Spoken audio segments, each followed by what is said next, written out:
We are GB News. And we'd like to say thank you to each and every one of you for helping our great nation find its voice. We're absolutely everywhere. Across England, Scotland, Wales and Northern Ireland. On TV, on radio and online. We're proud to be the People's Channel, Britain's news channel. On the Mark Steyn Show, we cover the stories a lot of people are scared even to mention. The stuff that really matters with some of the world's biggest thinkers. Now is his opportunity to kind of take the steering wheel of history. Break away from the flop at 8 o'clock on GB News with the Mark Steyn Show. Hello, I'm Esther McVeigh. And I'm Philip Davis. Whether you're watching or listening on TV, online or on radio, we handpick the latest stories, debates and expert opinions for your weekend. So whether that's politics, news or showbiz, we've got it covered. Join us every Saturday morning at 10 o'clock on GB News. Join my show Farage, 7 p.m. till 8 p.m. Monday through Thursday. And there you will get opinion, analysis, debate, and I'll cover stories that nobody else dares to touch. You've been cancelled. Join the club. Oh, my goodness me. And then for the last 15 minutes, talking pints. We're over a drink. We have a civilised conversation with someone. We very often disagree, but we do it in a grown-up way. Come and join me on Farage. Hi there, it's Stephen and Anne. At breakfast from 6 a.m, you'll always be caught up with everything you need to know, the latest headlines, opinions and debates. We'll bring you the good news and the bad, but most of all, we're here for you. Remember, send in your views and let us know what you would like us to talk about. That's because we're your news channel. And every morning at 6 a.m, it's breakfast on GB News.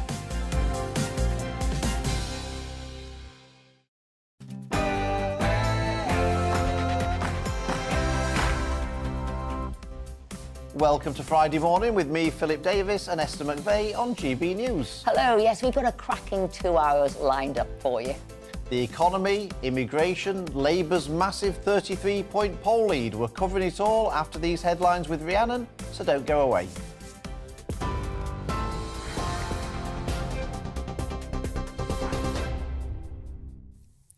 Good morning. It's just coming up to 1 minute past 10. I'm Rhiannon Jones in the GB newsroom. The Prime Minister and the Chancellor are meeting the head of the Office of Budget Responsibility this morning in an attempt to reassure financial markets. Downing Street has hit back at claims it's an emergency meeting, but it is unusual for a Prime Minister. Liz Truss and Kwasi Kwarteng have faced criticism amid rising mortgage bills and instability in the markets after the mini-budget announcement last Friday. Shadow Business Secretary Jonathan Reynolds told us the financial markets have no trust in the government's economic policy. The people who have a hugely significant role over our economy, individual traders and investors, people for whom we rely to be able to finance government expenditure and debt, they've got no faith in it whatsoever. And unless the government can restore some of that faith, this problem will not get better. It's only had a temporary improvement because the Bank of England said it would spend £65 billion over 14 days buying government debt in order to stabilise the market, to make sure our pensions industry didn't go off a cliff edge. The UK economy isn't in recession as previously thought, official figures show. Despite recent Bank of England predictions, the economy grew 0.2% in the second quarter of this year. Previously, the Office for National Statistics forecast a 0.1% fall over the same period. The Chancellor is being urged to use levelling up funds to stop tenants being forced out by soaring rents. The National Residential Landlord Association wants Kwasi Kwarteng to use £1.5 billion of underspent funds. The group says the money should be used to unfreeze housing benefit rates and expand mortgage interest relief. It also wants the government to drop stamp duty for rented homes. Meanwhile, nationwide, the UK's biggest lender has noted a modest slowing in annual house price growth. Charities are warning that high energy prices could harm children's development this winter. It comes after a YouGov poll found that a quarter of parents have already cut back on the amount of food they buy in order to afford essentials. The poll of 4,000 households also revealed that 28% of parents have cut back on the quality of food they buy, and 1 in 10 are eating cold meals to save money on energy bills. Merseyside police have arrested a 34-year-old man on suspicion of the murder of Olivia Pratt-Corbell, who was killed in Liverpool last month. The 9-year-old was shot in her home in Dovecote in August. Her mother was also injured. Police have already arrested 9 others as part of their investigation. All have since been released on bail. President Putin will hold a signing ceremony in Moscow later to formally annex 4 regions of Ukraine following so-called referendums. The annexation of Donetsk, Luhansk, Kherson and Zaporizhia has been widely condemned by the West. Liz Truss has accused Vladimir Putin of breaching international law and says the UK will never accept the regions as anything other than Ukrainian territory. Oleksiy Goncharenko is a member of the Ukrainian parliament. He told us Ukraine has the momentum to win this war. More important topic is mobilization. It's there coming together. So now he tries to mobilize new hundreds of thousands of Russian men to send them to die to Ukraine. But these people will arrive in, 2 months. And before they will arrive, we really have a window of opportunity to finish everything. Because I think 1-2 more military defeats, Putin's regime probably will not survive. Hurricane Ian has regained Category 1 hurricane strength and is now heading towards South Carolina. At least 10 people died after the hurricane hit the state of Florida. Wind speeds of up to 85 miles per hour expected to cause potentially life-threatening flooding. It's thought to be one of the most powerful storms ever to hit the US mainland.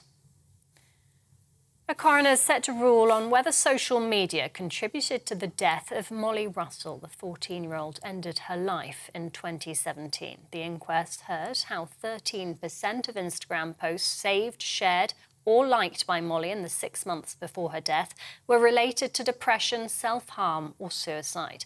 Coroner Andrew Walker has expressed concerns about some platforms, saying the opportunity to make social media safe mustn't slip away. And the Royal Mint has unveiled the new 50p piece featuring the face of King Charles. The coin will enter circulation by the end of the year, replacing those featuring his mother, the late Queen. In keeping with tradition, the King's portrait faces to the left, the opposite direction to Queen Elizabeth II. A range of memorial coins is being released on Monday to commemorate her life and legacy. This is GB News. We'll bring you more as it happens. Now, though, it's back to Esther and Philip.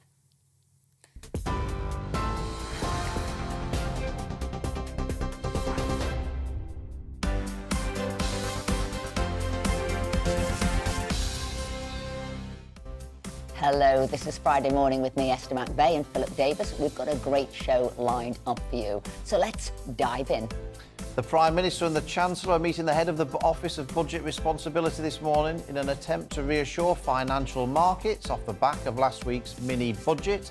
Our economics and business editor Liam Halligan is here to give us the latest.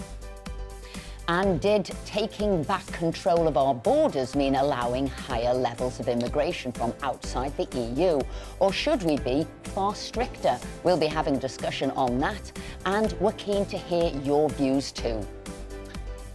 The President of Iran says protesters must be dealt with severely as demonstrations sweep across the country. Are these protests likely to bring about any internal change? We'll be talking to one Iran expert. We have all of that coming up and much more across the programme, and you can get in touch with your views as usual. That's at gbviews at gbnews.uk. We want to hear from you. Now, we're delighted to be joined in the studio throughout the show by Tim Montgomery, former advisor to Prime Minister Boris Johnson and senior GB News contributor.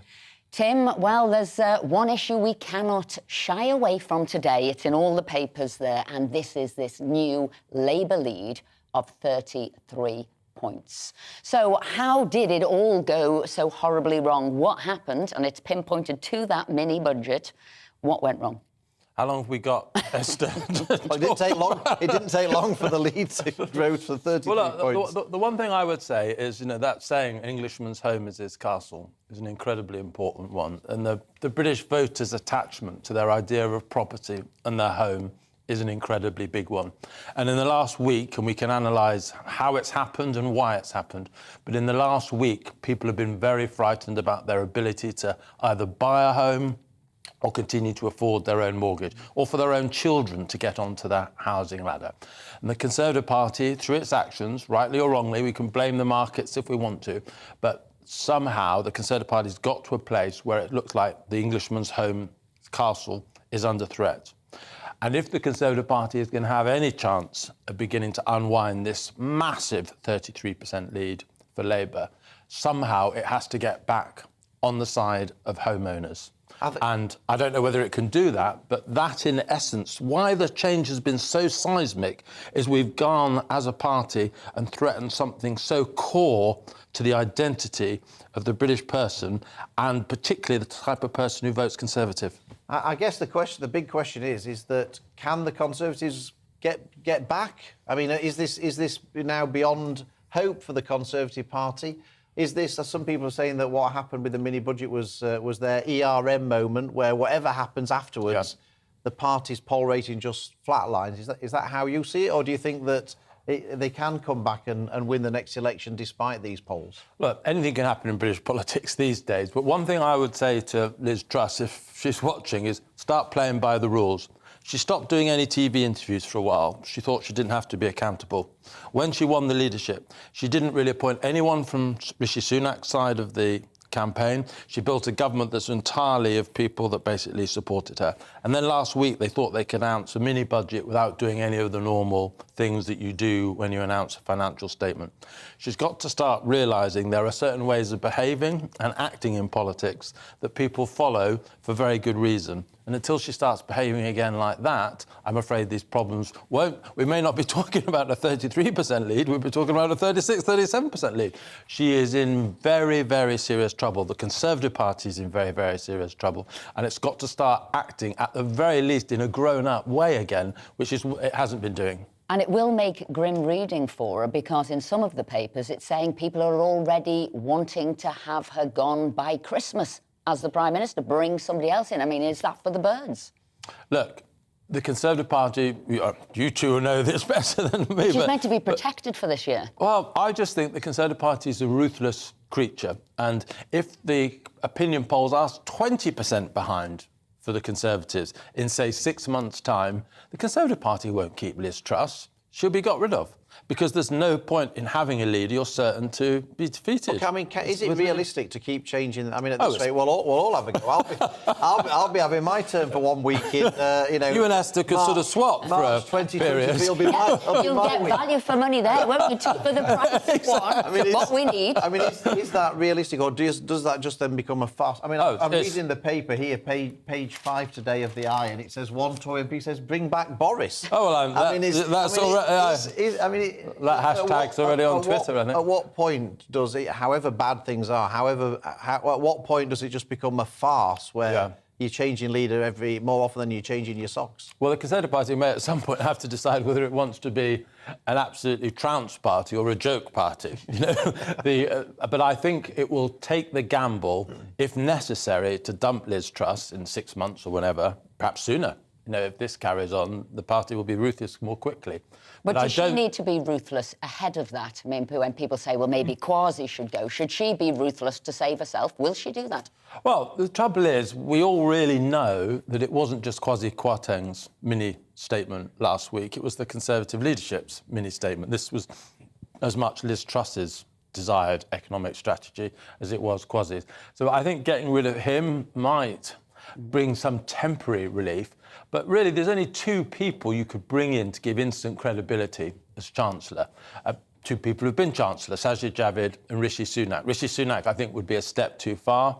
Could she bring Sajid Javid back? He's someone who did support tax cuts at the start of the leadership campaign. Could you bring him back? But then are you going to have a new problem of perceived tensions between the leader and the Chancellor? So there are no easy ways forward from this point.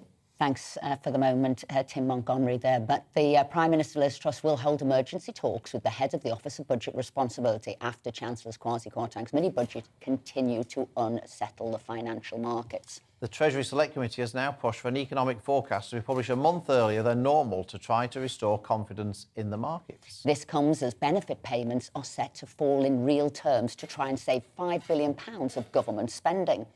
Joining us to discuss this in more detail are our economics and business editor Liam Halligan and Elliot Keck, investigations campaign manager at the Taxpayers Alliance. Thanks for joining us both. Liam, let's start with you. Where are we now with the pound and sterling and everything? Are things still in a bad way, or are things recovering? It's been a tumultuous week, hasn't it? I mean, in general, I'd say this mini budget, it wasn't the cause of this financial market turmoil, it was the spark. I would say the cause, the underlying trend is as the whole world moves away from ultra-low interest rates and over a decade of money printing. But maybe that's a bigger discussion. For now, at least, it seems that these Bank of England emergency measures have worked. They've held the road.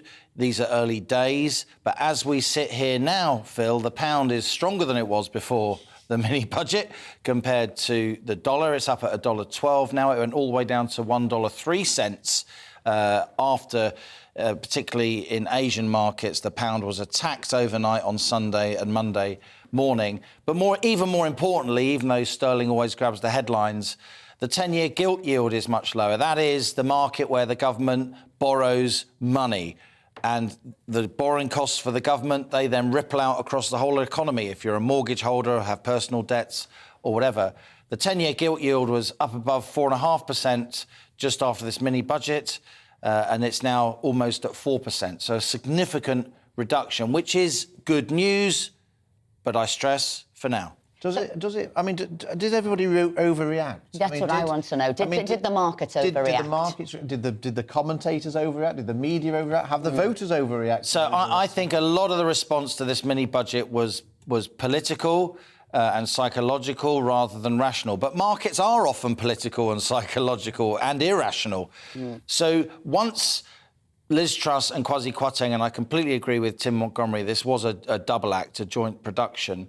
Once they unveiled that top rate of tax cut, a lot of people outside politics and beyond the right of the Conservative Party, a lot of Tory MPs who are more on the left of the Conservative Party realised looks really indulgent. This looks cynical and tin-eared to do a top rate of tax cut for people earning more than 150 grand. As we're going into a winter where lots of people can't pay their fuel bills or are very scared. And once that happened, whether you agree with that or not, that was the perceived reality. That was magnified on Twitter. That then injects itself into mainstream news.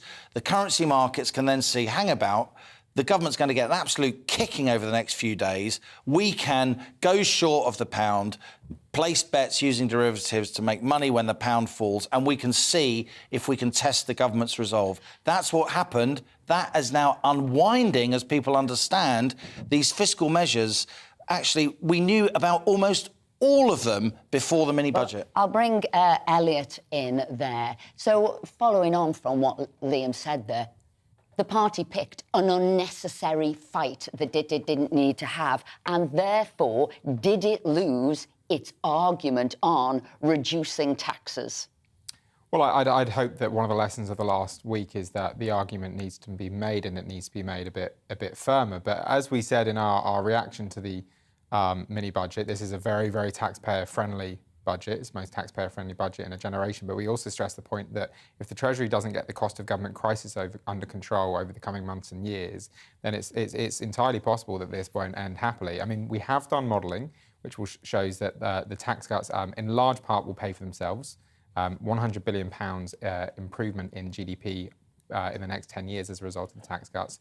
But that won't fully cover them. We do still need to see the government get spending under control. But you say this was a taxpayer-friendly budget, but the markets have been concerned that the government's got no plan to get borrowing down, which obviously isn't friendly for the taxpayer because it's their debts that are being built up.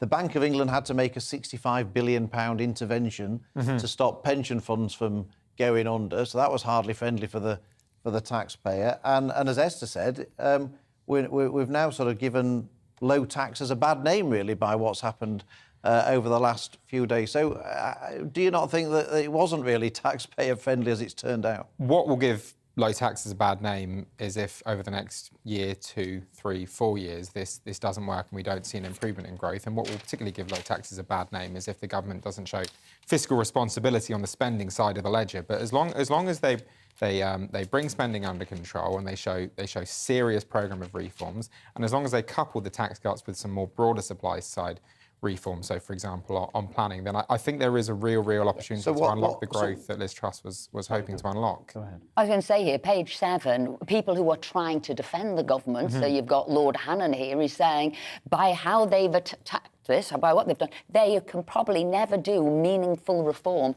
ever again.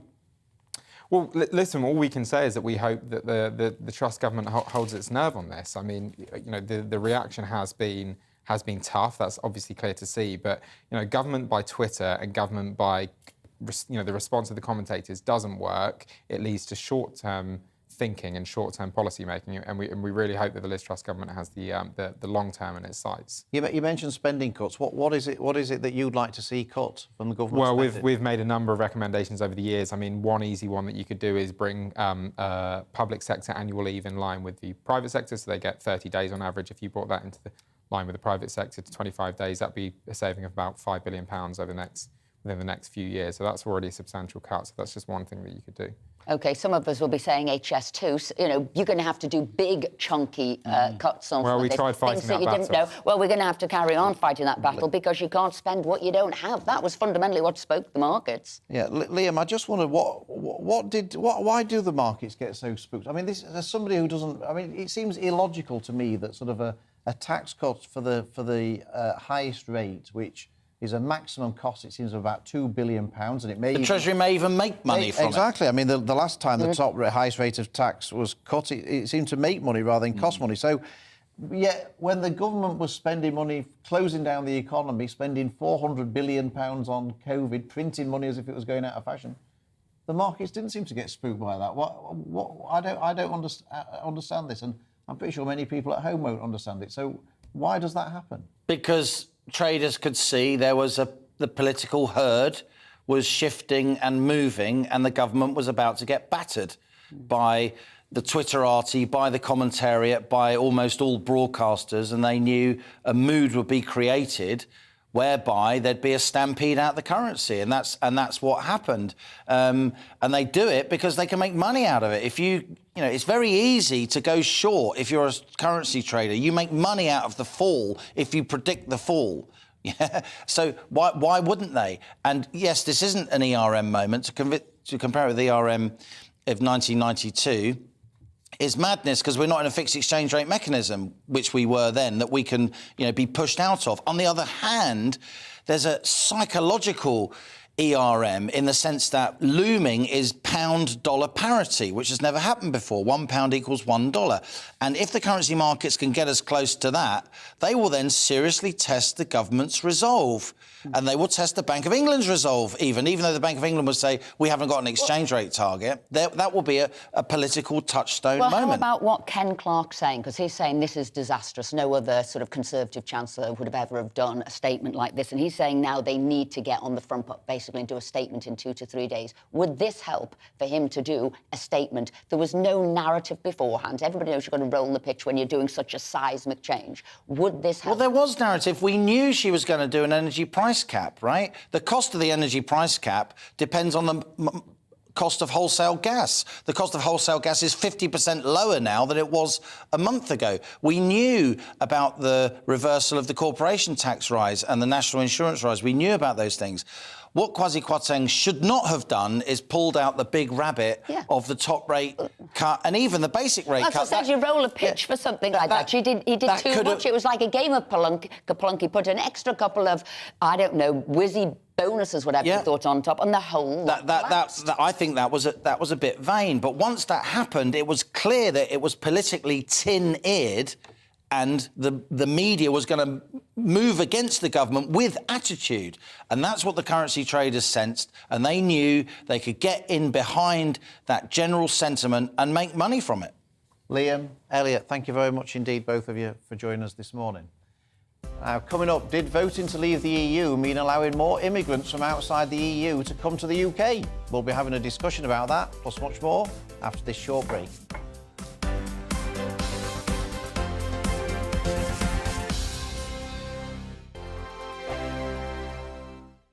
We are GB News. And we'd like to say thank you To each and every one of you. For helping our great nation find its voice. We're absolutely everywhere. Across England, Scotland, Wales and Northern Ireland. On TV, on radio, and online. we're proud to be The People's Channel. Britain's news channel. On the Mark Steyn Show, we cover the stories a lot of people are scared even to mention. The stuff that really matters with some of the world's biggest thinkers. Now is his opportunity to kind of take the steering wheel of history. Break away from the flop at 8 o'clock on GB News with the Mark Steyn Show.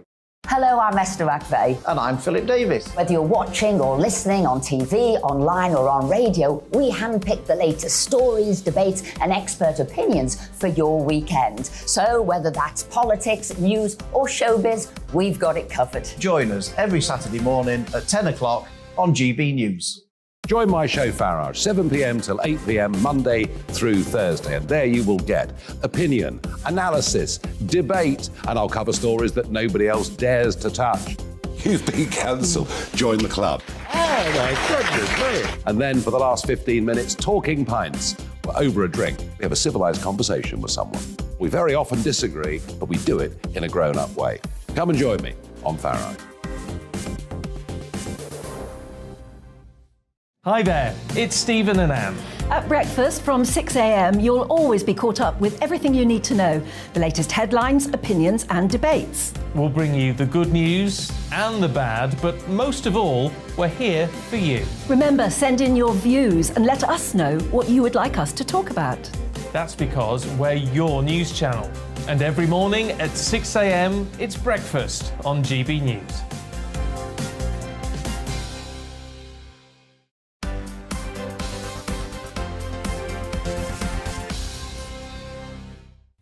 Hi, welcome back. It's 10:25 and your views have been coming in thick and fast. Carol says, when Margaret Thatcher instituted her 1981 budget, 364 economists signed a letter saying she was creating a disaster. Instead, that budget led to Britain's economic regrowth. And Tony says the real reason for the 45% tax cut is not to benefit the current taxpayers, but to attract new companies. The bosses are the people that decide where their company's HQ is, and now the corporation tax is low, and on top of that, income tax is low, more people will come here. That's what he's looking at, and the PM and the Chancellor were looking at. George says, what on earth are our leaders thinking? That reduction of tax from 45 to 40%, while financially insignificant, was astonishingly politically inept. It does nothing except hand labour a tactical nuclear weapon which they are happy to use. And Jeff asks, as a side point to the recent budget, surely the criticism from the United States government didn't help the UK financial problems, and surely that was their aim. Yeah, so keep your views coming in. Thank you very much indeed for those. Go on. Prime Minister Liz Truss has come under fire over apparent plans to liberalise the UK's immigration system. Theresa May's former Chief of Staff, Nick Timothy, tweeted this. Thanks to recent government changes, you can now work here for years after study, whatever your qualification. You can bring dependents, no questions. Some countries send more dependents than students. Far more than half of all student migration is at the lowest quality institutions. So, Tim, what do you think is happening? It looks as if the government's on a quest to be as unpopular as possible at the moment. What do you make of what Nick Timothy said there? Well, Nick Timothy, of course, he used to work in the Home Office, so he knows of what he speaks. And I think this is another example, really, where the Conservative Party hasn't responded properly to the reason people voted for Brexit. I think one of the things that we should have seen after that Brexit vote was a movement away from university education towards more vocational education, to train the kind of people in the red wall, if you like, in the kind of skills that they need to survive economically.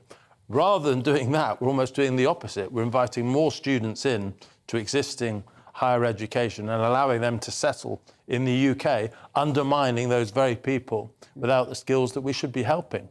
And you know, I was a critic of Boris Johnson.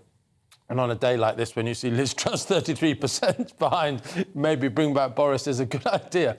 But part of my sort of grumble with Boris was that he didn't take those sorts of long-term changes, like investing in vocational education, that would have protected us from the need for this kind of immigration that the current government seems to be opening the door to.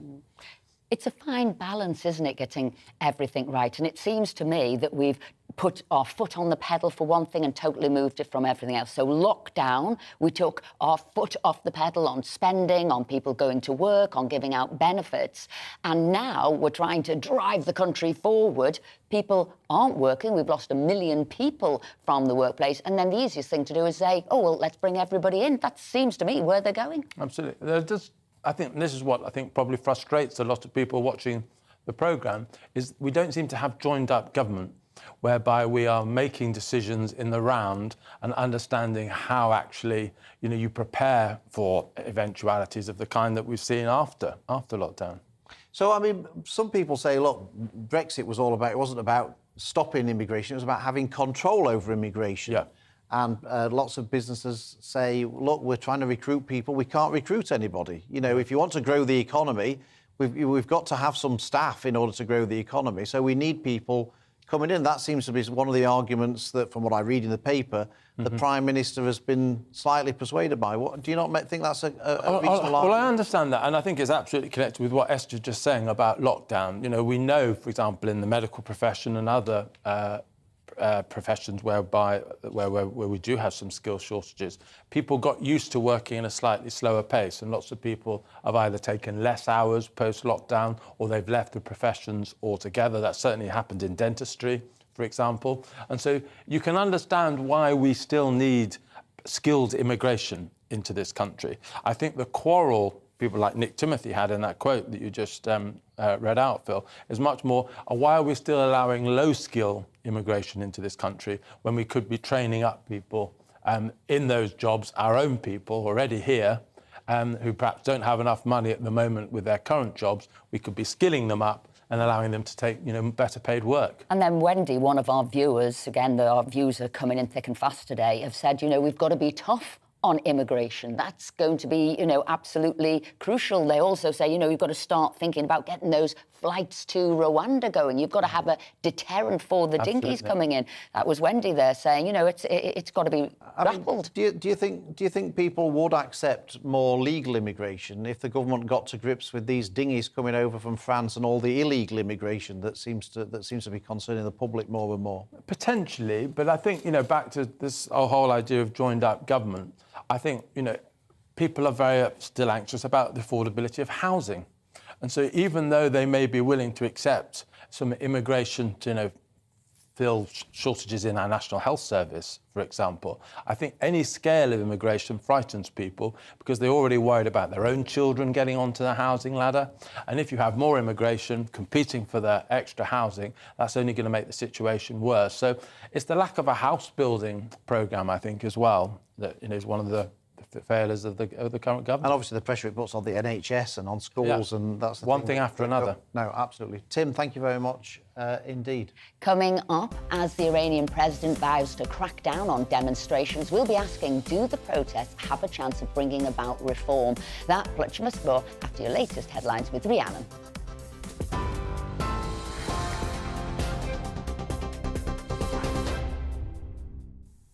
Thank you, Esther. It's 10:31. Your top stories from the GB newsroom. The Prime Minister and the Chancellor are meeting the head of the Office of Budget Responsibility this morning in an attempt to reassure financial markets. Downing Street has hit back at claims it's an emergency meeting.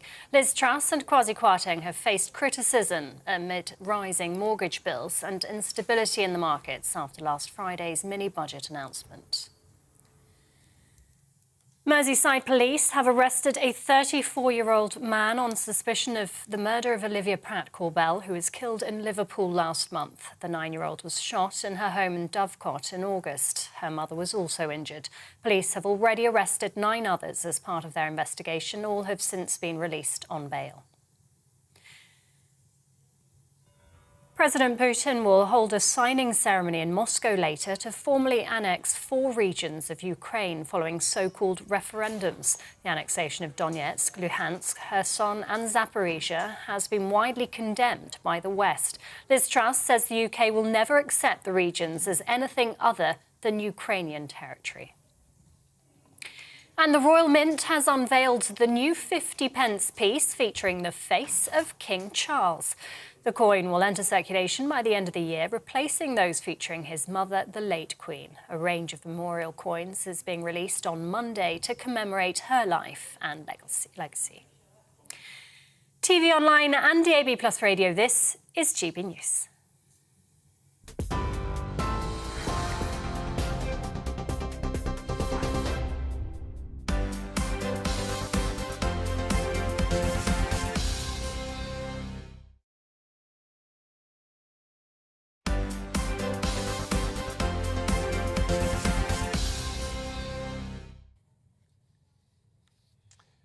Welcome back to the show.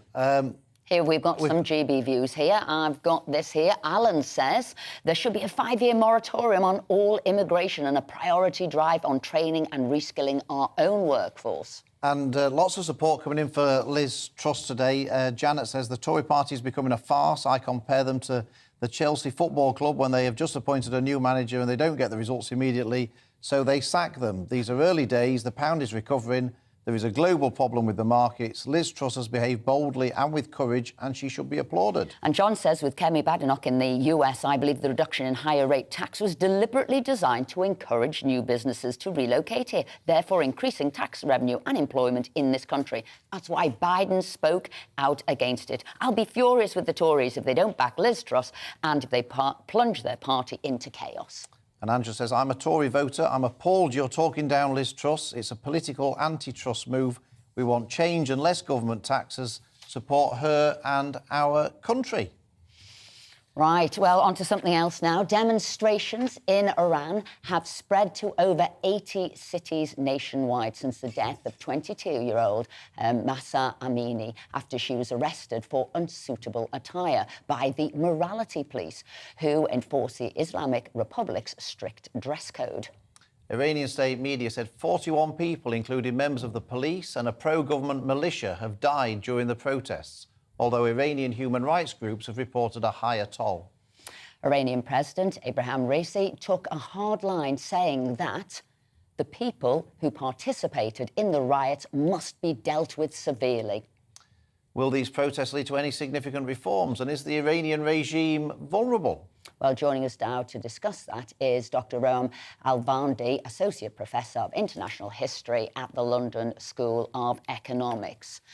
Well, this seems to have all been sparked because of this tragic death of a 22-year-old student. Did the country think that women would have taken to the streets with this amount of force? Oh, there's an absolute reservoir of anger that was just waiting to boil over. And so what we've seen in Iran with the death of Mahsa Amini is very similar to what we saw, for example, in the Arab Spring with the death of Mohamed Bouazizi or George Floyd and the Black Lives Matter movement. It was just a matter of time before something like this would lead to this kind of national uprising. And you're quite right, it's Iranian women who are at the forefront, but it's not just Iranian women.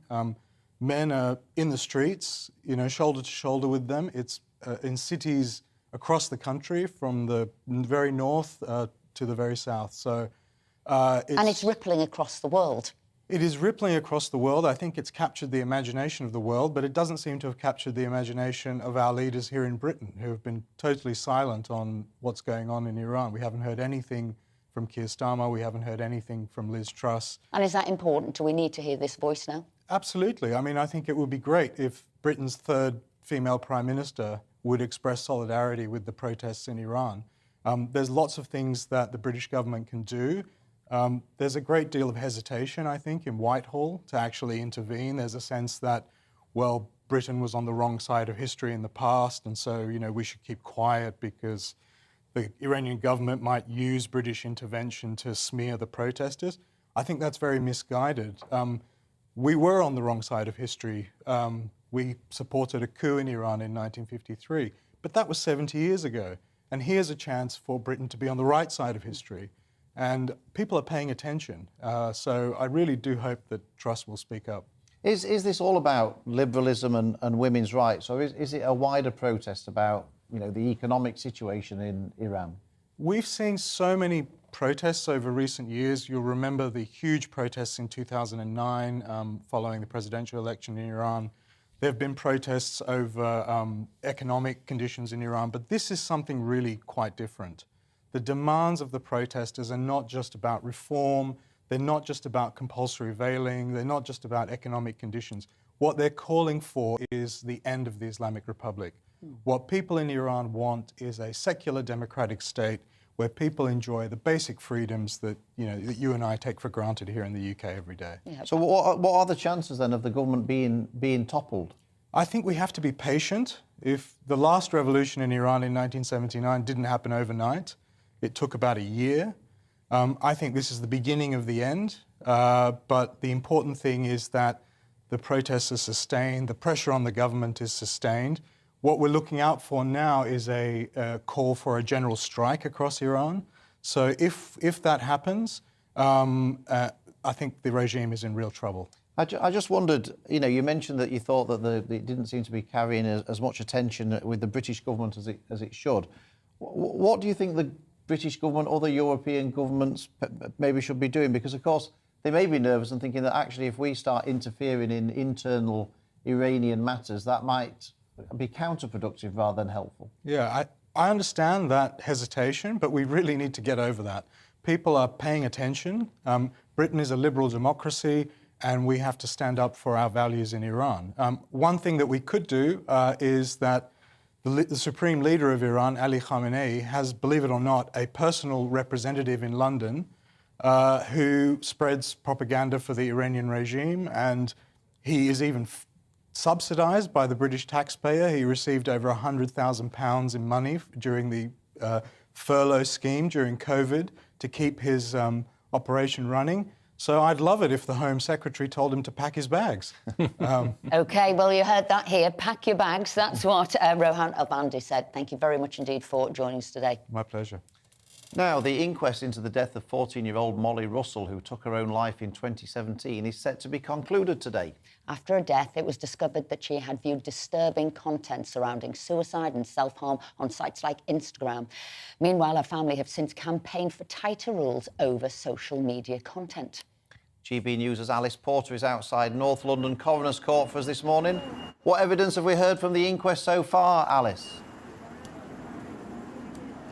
Good morning. Well, the court heard that Molly Russell had interacted with more than 2,000 posts which dealt with issues to do with depression and self-harm and suicide, and a lot of that was shown to the court, and it was the type of material we couldn't broadcast. And a child psychiatrist who was giving evidence, who was looking over it, said it had left him unable to sleep properly for several weeks, which I think really is an indication there of severity of some of the content which she was looking at. Now, the court also had evidence from social media companies, from senior executives with both Pinterest and Meta. That's the company which owns Instagram. The senior executive for Pinterest said that the site wasn't safe when Molly Russell was using it, and that some of the images she had been viewing he wouldn't show to his children.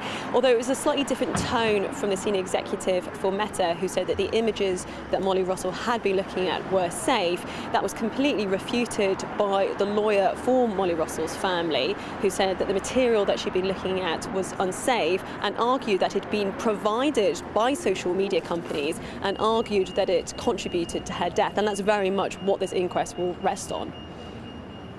Thank you very much indeed for joining us and giving us that update. Tim, I just wondered, I mean, obviously it's a terrible case of what happened to Molly Russell, and you know, it's not an isolated case either about people taking their own lives. One of the big political issues has been the online safety bill, which obviously Nadine Dorries brought forward, was very keen on, partly to tackle some of these issues of people underage accessing material that they shouldn't. But it's run into the sands a bit because of this issue about free speech and things, not being able to say things that are legal but harmful. Where do you think we are with the online safety bill, and does this show that actually this bill shouldn't be kicked into touch? I think it's a really important bill, actually. I think, like you, Phil, I regard, general freedom for adults on the internet to be something that we should safeguard. But there is a real issue. In the past, if someone had suicidal thoughts, to explore how they might kill themselves would involve, going to a library or undertaking some research outside of their own home. But now, unfortunately, and it can often just be seconds or minutes away from a little bit of internet searching. And, a lot of the evidence shows that people who have suicidal thoughts, they pass. They have terrible moments of weakness and despair. And if they act during those terrible moments, unfortunately, terrible things can happen. And so actually putting some grit into the system somehow, just delaying people's ability to access something is actually quite important. People who are determined enough to find this information will eventually find it. You can't protect people completely, but you can make it harder in that moment of real fear.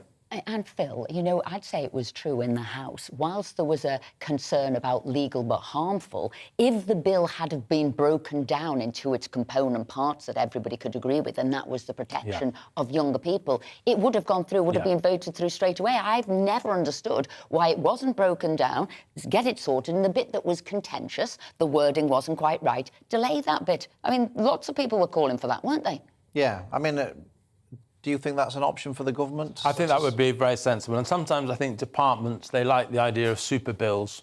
They want to, achieve everything all in one go. And actually more modest provisions exactly of the kind that Esther's just described, I think would have been a sensible way, and we perhaps would have had these protections on the statute book already.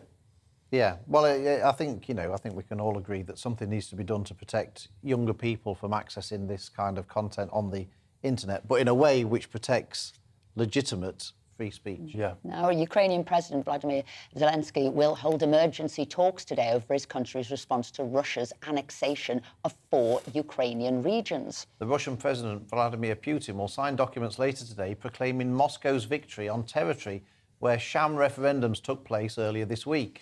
Tim, how worrying are these developments now? I mean, Putin has gone from one desperate act to another, hasn't he? Conscripting 300,000 people, which could go up to 1 million, and now holding these referendums, I believe, at gunpoint, Absolutely. With the military going around there saying, vote for this. I mean, where does this go from here? I think we're actually at a really frightening point of the war, actually. I think there's so much happening in our own country. We just had that discussion on Iran. It's easy to be distracted. But this is a moment of real crisis for Putin. He's only a week or so ago, he announced his conscription of young Russians, and young Russians are fleeing their country at airports because they're frightened of being in a war that they don't believe in and with massive casualties. And then at the same time, Putin is incorporating these regions, as you describe, with a view that these are now Russian.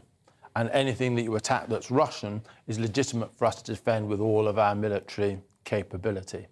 And you just don't know what's going on internally. We need a Kremlinologist, really, in here. But is Putin strengthening his position by these actions, or actually is he potentially undermining them? And are we going to see some sort of internal displacement of him? And if there is an internal displacement of him, do we have someone better or worse than him? We just don't know really what the makeup inside the Kremlin is at the moment. But I think we need to... we can get bored with topics, and I think we've lost a little bit of focus on Ukraine, and I think that's dangerous. And people will say whether the conspiracy theories, annexing these parts of the country there, this could be the start of a never-ending war on the ground. Yep. This is a form of internal strife forever, not hastening an end, but continuing it. Well, that's a possibility. And I think the Ukrainian forces, I forget which one of the 4 regions it was, but they made quite significant progress into trying to reclaim that territory in the last few days. So, no, these aren't like miles away from the war zone. These areas are right at the forefront of the current battle that's taking place inside Ukraine. I mean, what I fear is that we have this sort of stalemate. It might be a smaller part of Ukraine that's being fought over, but that we end up with a stalemate that isn't resolved. I just wondered. I should make it clear, I'm not advocating this. I'm merely asking the question. If there are parts of Ukraine, and I don't know whether there are or not, but if there are parts of Ukraine that would rather be part of the Russian Federation in there, is there a possibility that there is some kind of deal to be done whereby those very small parts are actually ceded to the Russian Federation in order to end the wider conflict, which is causing economic havoc all around the world? Well, that might be where we end up. But what I don't think the world can countenance, Phil, is Russia just taking these parts of Ukraine by force and saying they are ours. Now, there are clearly parts of Ukraine that, because of the history of the Soviet Union, feel much closer to Russia than they do to Ukraine. But I think we need to draw a very clear line that this sort of behaviour on the international stage is completely unacceptable, because otherwise we will see, China potentially taking parts of territory outside its own borders, where perhaps the local population is sort of more allied to Beijing than to their current. And just very quickly, do you think that the British public may tire of giving financial and military support to Ukraine when things are so tough at home? Is there a problem politically for the government in continuing to maintain that when people potentially may be having their homes repossessed and people saying, hold on a minute, why are you not spending this money here?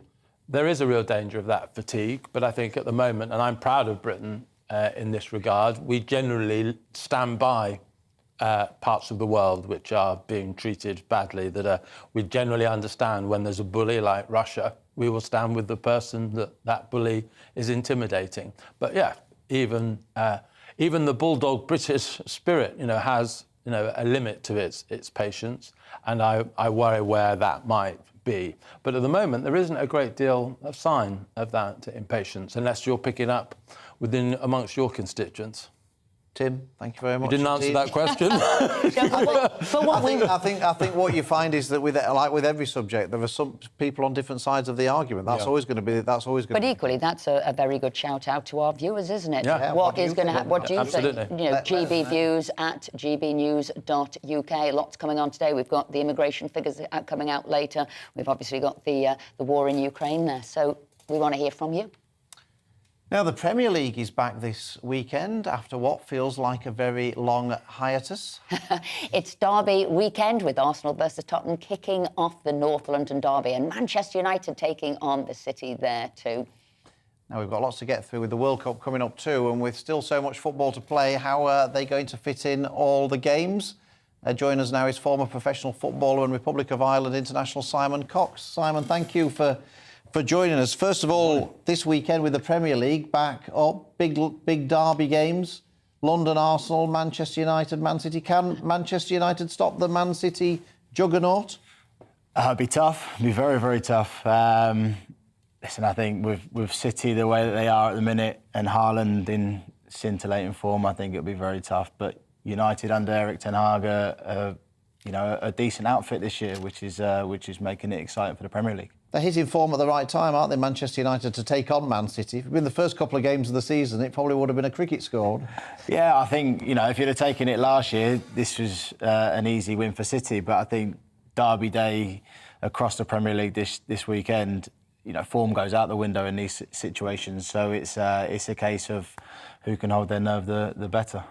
And, of course, Liverpool, Esther's team, are playing Brighton. My team as well. Is it? Yeah, my team. Oh, well, yeah. Thank goodness. This is depressing. It's going to take a long time to get round to Bradford City, my team, isn't it? On this. But Brighton have obviously got they've lost their manager. They started really well, but lost their manager. Can Brighton keep up the form without Graham Potter at the helm? Be tough. It'll be tough. New manager, new ideas. Probably same way of playing because Brighton have an ethos, the way that they go about appointing their managers. So they would have done their background checks on this new guy, and so I'm sure it would be quite a smooth transition. Obviously, little tweaks here and there. But obviously, we're hoping not this weekend. Now, the thing is, obviously, the World Cup is coming up very, very soon. I've got to pay tribute to Gareth Southgate because usually England goes into the World Cup with massive expectations, which are then blown apart. He's made sure that we're going into this World Cup with no expectations whatsoever, and therefore, what are England's? It's been dire watching them recently. What are England's prospects at this World Cup? I think England are in a bit of a transitional period, though, at the minute. There's not a lot of players in form at the moment. There's obviously all that debate on Harry Maguire, play, doesn't play. So it's a tough one. But I still think England should, and our state should, get out of that group. You know, there's not a team in that group that I think England should fear too much. How they get on past the group stages, I don't think it will be a case of the way it was getting to the Euro final. I don't think they'll get anywhere close to that. I think they'll get past the group stages, and then I think they'll come unstuck. Possibly, the weather might play a bit of a part as well. That, you know, the European team's not necessarily okay with that type of weather, so that could play a part, and then, you know, the sort of South American teams will sort of come into their own, I think. Well, I wanted to get your insight into something because, you know, well, I think with a World Cup coming up, and you've got players like Harry Kane, for example, who are guaranteed a place in the England team. Do professional footballers, in the run-up to a big tournament like the World Cup, is there a danger that they take it a bit easy in the league games to avoid getting injured?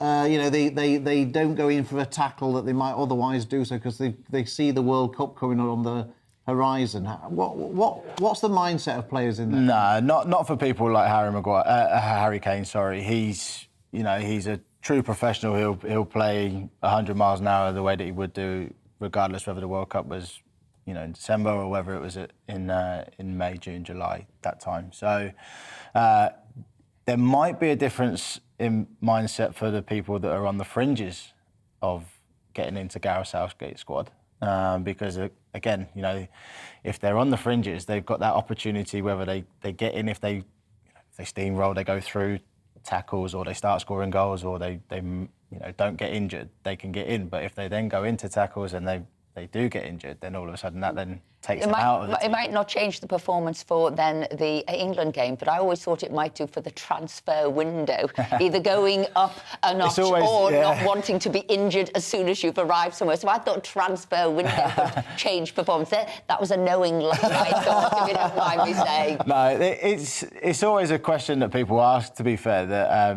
you know, especially like you say, coming up to transfer windows, or whether it be FA Cup finals or things like that, you know, especially like lower league teams, and they play like the bigger teams in, like, if they get to the third round, fourth round times, you know, do you take the league game that's leading up to the midweek FA Cup game or whatever it is a little bit lightly? And sometimes you see managers rest their players, so maybe we might even see a little bit of that, you know, coming up to the last 2 weeks of the Premier League season. Inside information there from Simon Cox. Thank you very much indeed. So coming up, we've got another packed hour for you, so don't go anywhere. Good morning, I'm Alex Deakin with your latest weather updates. Bit of mist and fog out there first thing this morning, but wet and windy weather already in evidence across Scotland and Northern Ireland will win out and spread to all areas through the day, thanks to this area of low pressure, which has really been intensifying overnight. Look at those isobars squeezing together. Very strong winds this morning over western Scotland, and those strong winds will continue to move in across Scotland, and particularly lively gusts across the far northeast through this afternoon. The Met Office do have wind and rain warnings in place. That rain will last for a few hours, 3, 4, 5 maybe, and could be quite heavy across Scotland, spreading into northern England and Wales by lunchtime. East Anglia in the southeast, bit of mist and fog this morning. Most of the day will be dry and bright, but that rain will arrive this evening. It clears from Scotland and Northern Ireland this afternoon with a few showers packing in on that gusty wind. It's going to feel cold with the wind and particularly that heavy rain, which will affect the Midlands, East Anglia in the southeast through this evening's rush hour. A lot of spray and surface water on the roads, blustery conditions through the Channel as well. But that rain does get out of the way, and then we're left with a whole raft of showers packing in from the west. Slightly milder nights, but we'll still drop down to single figures, and it won't feel very pleasant on Saturday morning because it'll still be quite blustery, not as windy as today, and we'll get a mixture of sunshine and showers. With the winds coming from the west, it'll be western areas that see most of those showers. Northwest Wales, northwest England, western Scotland and Northern Ireland. Not many getting to eastern areas, so a decent chance here could stay dry. Thickening cloud could bring some more persistent rain into the southwest later on.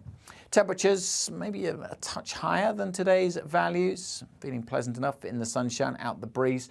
That breeze easing further on Sunday. There'll still be a few showers, mostly in western Scotland, but for most places, a dry and a bright day on Sunday. But watch out for that wet and windy weather today. Weekday afternoons on GB News, we've got the whole of the UK covered. From 12 to 3, it's GB News Day with me, Mark Longhurst. And me, Gloria Di Piero. You'll get the very latest on everything that's been going on across our great nation. And from 3 till 6, watch out for GB News Live with me, Patrick Christys. I'm not here to mess around. With all the biggest topics and guests, you will always be up to date. GB News Day and GB News Live from 12 p.m. Only on GB News. The People's Channel, Britain's news channel.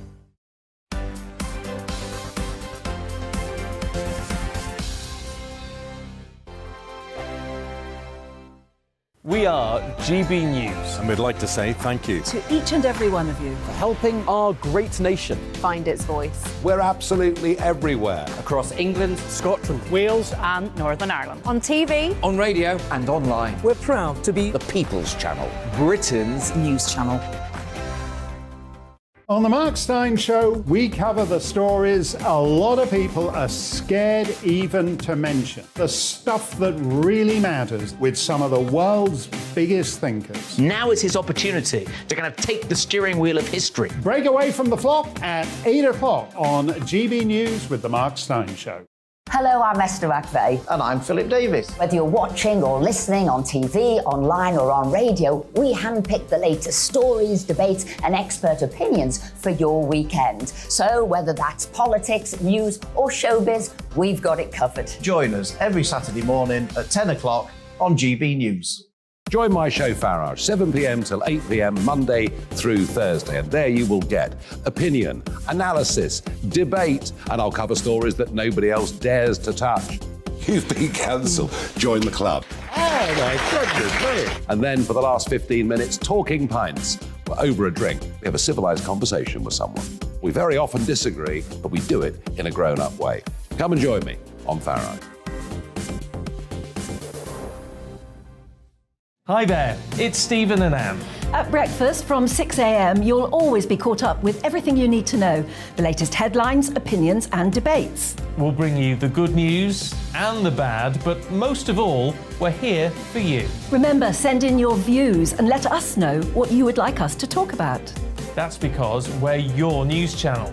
And every morning at 6 a.m, it's breakfast on GB News.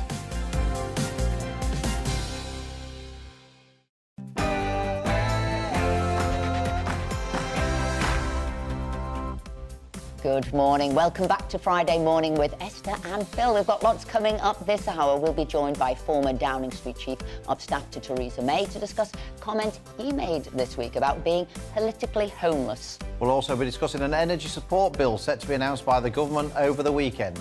That plus much more after the news headlines with Rhiannon.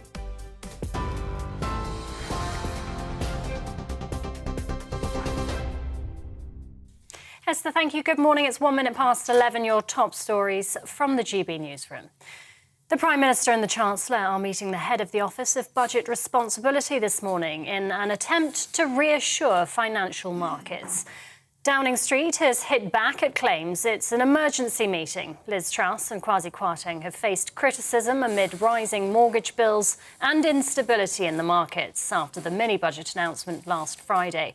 Shadow Business Secretary Jonathan Reynolds told us the financial markets have no trust in the government's economic policy. The people who have a hugely significant role over our economy, individual traders and investors, people for whom we rely to be able to finance government expenditure and debt, they've got no faith in it whatsoever. And unless the government can restore some of that faith, this problem will not get better. It's only had a temporary improvement because the Bank of England said it would spend £65 billion over 14 days buying government debt in order to stabilise the market, to make sure our pensions industry didn't go off a cliff edge.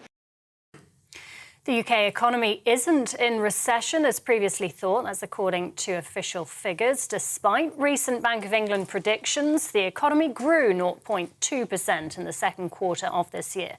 Previously, the Office for National Statistics forecast a 0.1% fall over the same period. The Chancellor is being urged to use levelling up funds to stop tenants being forced out by soaring rents.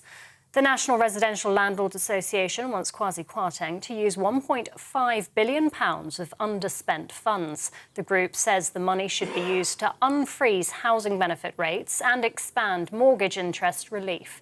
It also wants the government to drop stamp duty for rented homes.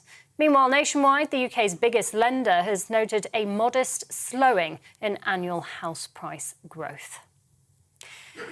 Charities are warning that high energy prices could harm children's development this winter. It comes after a YouGov poll found that a quarter of parents have already cut back on the amount of food they buy. The poll of 4,000 households also revealed that 28% of parents have cut back on the quality of food they buy, and 1 in 10 are eating cold meals to save money on energy bills. Merseyside police have arrested a 34-year-old man on suspicion of the murder of Olivia Pratt-Corbell, who was killed in Liverpool last month. The 9-year-old was shot in her home in Dovecot in August. Her mother was also injured. Police have already arrested 9 others as part of their investigation. All have since been released on bail. President Putin will hold a signing ceremony in Moscow later to formally annex 4 regions of Ukraine following so-called referendums. The annexation of Donetsk, Luhansk, Kherson and Zaporizhia has been widely condemned by the West. Liz Truss has accused Vladimir Putin of breaching international law and says the UK will never accept the regions as anything other than Ukrainian territory. Oleksiy Goncharenko is a member of the Ukrainian parliament. He told us Ukraine has the momentum to win this war. More important topic is mobilization. It's there coming together. So now he tries to mobilize new hundreds of thousands of Russian men to send them to die to Ukraine. But these people will arrive in, 2 months. And before they will arrive, we really have a window of opportunity to finish everything. Because I think 1-2 more military defeats, Putin's regime probably will not survive. Elsewhere, Hurricane Ian has regained Category 1 hurricane strength and is now heading towards South Carolina. At least 10 people died after it hit the state of Florida. Wind speeds of up to 85 miles per hour expected to cause potentially life-threatening flooding. It's thought to be one of the most powerful storms ever to hit the US mainland. A coroner is set to rule on whether social media contributed to the death of Molly Russell, the 14-year-old who ended her life in 2017. The inquest heard how 13% of Instagram posts saved, shared or liked by Molly in the 6 months before her death were related to depression, self-harm or suicide. Coroner Andrew Walker has expressed concerns about some platforms, saying the opportunity to make social media safe mustn't slip away. And the Royal Mint has unveiled the new 50p piece featuring the face of King Charles. The coin will enter circulation by the end of the year, replacing those featuring his mother, the late Queen. In keeping with tradition, the King's portrait faces to the left, the opposite direction to Queen Elizabeth II. A range of memorial coins is being released on Monday to commemorate her life and legacy. This is GB News. We'll bring you more as it happens now, though. It's back to Esther and Philip.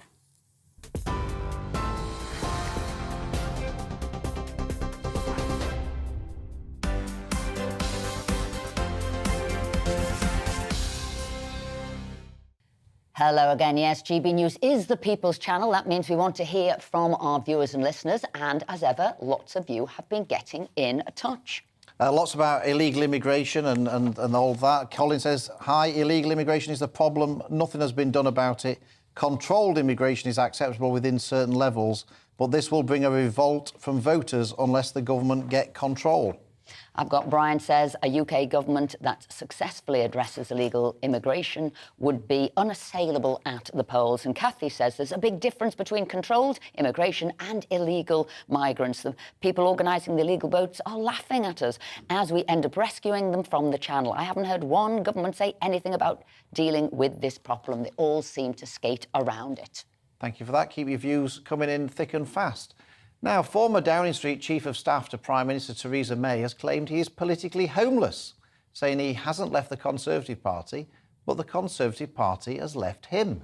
Speaking after the mini-budget was announced last week, Lord Barwell said that since commenting on this issue, many Conservatives had contacted him to express sympathy for his views. We're delighted to say that Lord Barwell joins us now. Gavin, thank you very much indeed for taking the time to join us. So, I mean, this is strong stuff. Politically homeless. You were a former Conservative MP, a former Chief of Staff to the Prime Minister. You're a member of the Conservative Party in the House of Lords, and you now claim you're feeling politically homeless because the government's cut taxes. Seems to be a strange one. So that, as you probably know, Phil, that isn't the thing that provoked it, right? So I think it's a feeling that's been growing over a couple of years under the last government and this one. And I would say that there's several things that have contributed to it. The first was, under the previous government, a sense that sort of belief in the rule of law and in decent standards in public life was being eroded, and that the union of our four nations that make up our United Kingdom was being put in danger by the particular nature of the Brexit deal that was signed. And then in terms of the so-called mini budget that provoked the tweet that you're referring to, it's not cutting taxes. I'm obviously in favour, in principle, of trying to get tax rates down. The two concerns were first that those tax cuts were unfunded, that we're borrowing even more money that our kids are going to ultimately have to pay back to fund them. That's not something Margaret Thatcher would ever have done. And the second is that the immediate priority needs to be tackling inflation. The Conservative Party that I first got involved in recognised the dangers of inflation. And again, the Thatcher government prioritised dealing with that and then would have thought that they would get tax rates down. The danger in what, and you've seen this really clearly in the last week, the danger in what the Chancellor has done is if you cut taxes when you've got inflation, just forces the Bank of England to whack up interest rates. How does that help people who are trying to get a mortgage or are already on the housing ladder and are going to struggle to make their payments? Gavin, I agree with people who disagree with their own party. I mean, blooming heck, I've disagreed with my own party more than anybody else. But it doesn't stop me being a Conservative. And obviously, in politics, elections are about choices, and it's either going to be a Conservative government or a Labour government. Are you really saying that you don't think a Labour government would make any of those problems worse than the Conservative government? Yeah, so I'm definitely not saying I'm pro-Labour. If you think, that I represented Croydon in South London, that's my hometown, and we had a Labour council until recently and saw very clearly the consequences of what they were doing. What I was trying to say, and I think a lot of people feel similarly, is that the Conservative Party has changed in the last few years in a way that leaves people like me kind of feel, I'm still a party member, I haven't left the party, but I don't feel comfortable and I don't feel passionately positive about what the government is doing at the moment in the way that I used to do about Conservative governments when I was growing up, when I first got involved in politics, or when the two of us were MPs together in the House of Commons. And if it was just me on my own feeling like that, frankly, what does it matter if one person feels that way? But my sense is there's an increasing number of people who feel like that. And if you look at the latest opinion polls, they reflect that. And I think the Conservative Party, you probably both saw the news yesterday that Nick Bowles, a former colleague of all of ours, had said that he would be backing Labour at the next election. And a bunch of people on Twitter reacted to that by saying, oh, he's never been a proper Tory. Well, to my view, when people stop supporting the party, we need to think about what's wrong with us that's happened, not say there's something wrong with them. Well, I hope I read this right, that other MPs have reached out to you with similar concerns. So I'm wondering, really, how do those voices then get heard so you feel that you're back involved with the party, not to sort of shed your skin and go off and become a different group, but to bring them back involved? And you would have done that as a chief of staff. You would have done that, getting people together, getting them back on board, winning them over. Right. And so that, I think, is the key question, Esther. And some of your viewers won't know this, but Philip and I used to sit next to each other on the back benches, and we probably come from the sort of two different ends of the Conservative Party, but we used to get on. We used to have some good discussions sitting back on those back benches. And in order for a political party to succeed and do well, it has to build a broad coalition. Within, we talk about coalitions, like the Conservatives and the Liberal Democrats, but actually our two big parties are coalitions. And they work best when people on both ends of the coalition feel they're getting something out of what the government's doing. So I think it's not really a question for me anymore, but your question is spot on for Downing Street right now. How do they make sure that people right across the Conservative Party feel comfortable with the broad direction of what the government is trying to achieve? Well, I was going to say, some of our viewers think that it's self-indulgent at the moment. They're writing in saying, get a grip, get behind people, go forward with your views. So they'll see this as self-indulgent, this falling apart. Yeah, Gavin, I can sense that there might be some people shouting at the screen saying, well, hold on a minute, Lord Barwell, you were Chief of Staff to a Prime Minister who many people felt was trying to deliver not a proper Brexit deal and alienating, therefore, lots of Conservative voters, and that you were the Chief of Staff to a Prime Minister who actually got us down to 9% in a national election. So I guess the question will be is that, why should anybody listen to you when you have that track record? So the people can listen to me or not listen to me, that's up to them, all right? But I mean, to take your 2 points in turn, it's definitely the case that the moment that Theresa wasn't able to deliver Brexit on the 29th of March, then the sort of electoral coalition of the Conservative Party split apart, and she recognised she had to go because of that.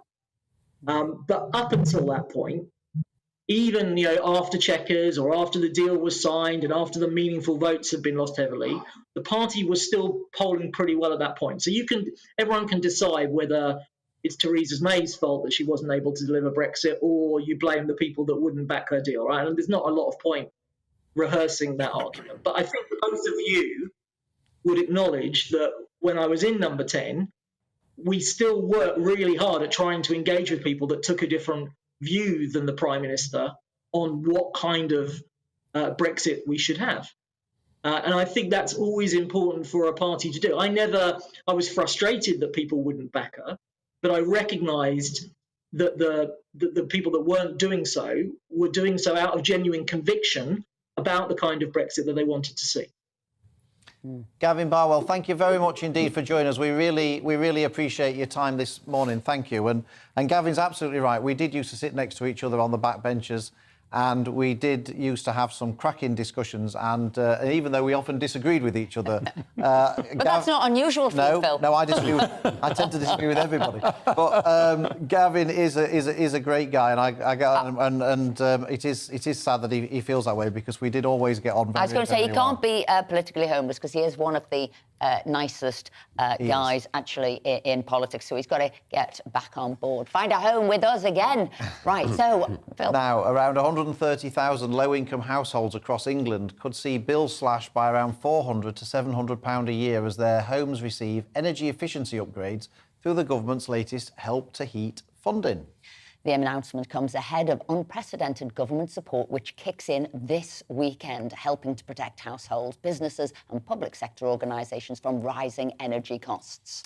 Join us now to discuss the measures is Under-Secretary of State in the Department for Business, Energy and Industrial Strategy, Lord Callanan. Lord Callanan, thank you very much for coming in and... My pleasure. ...and joining us. Obviously, tomorrow is the day when the government support kicks in to help people with their energy bills, but...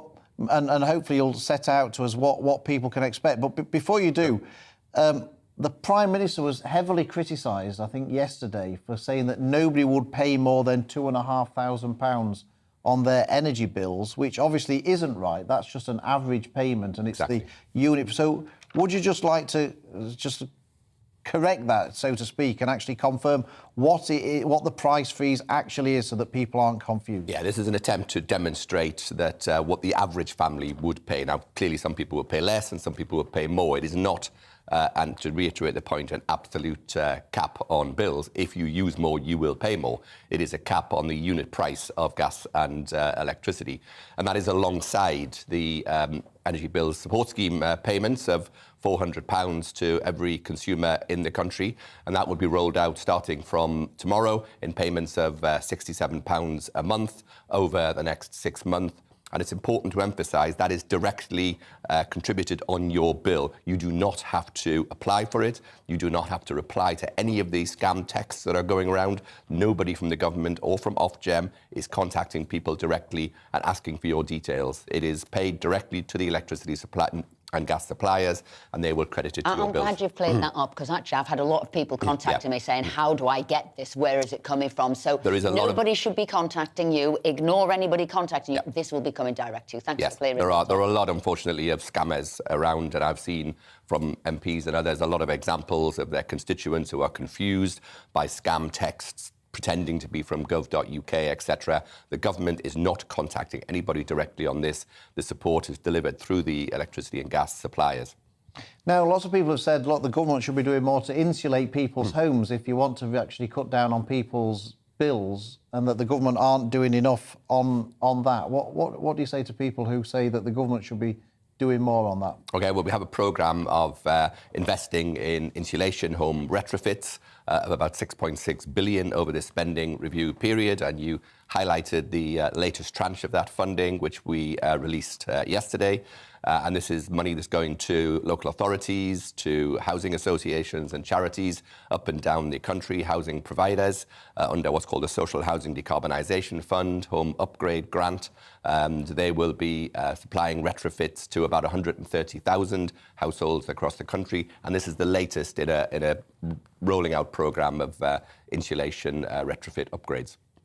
Now, one thing that the Labour Party have said is that all of this support is welcome in terms of capping bills, but that it's wrong that the taxpayer is footing the bill, and that actually the energy producers should be the people footing the bill.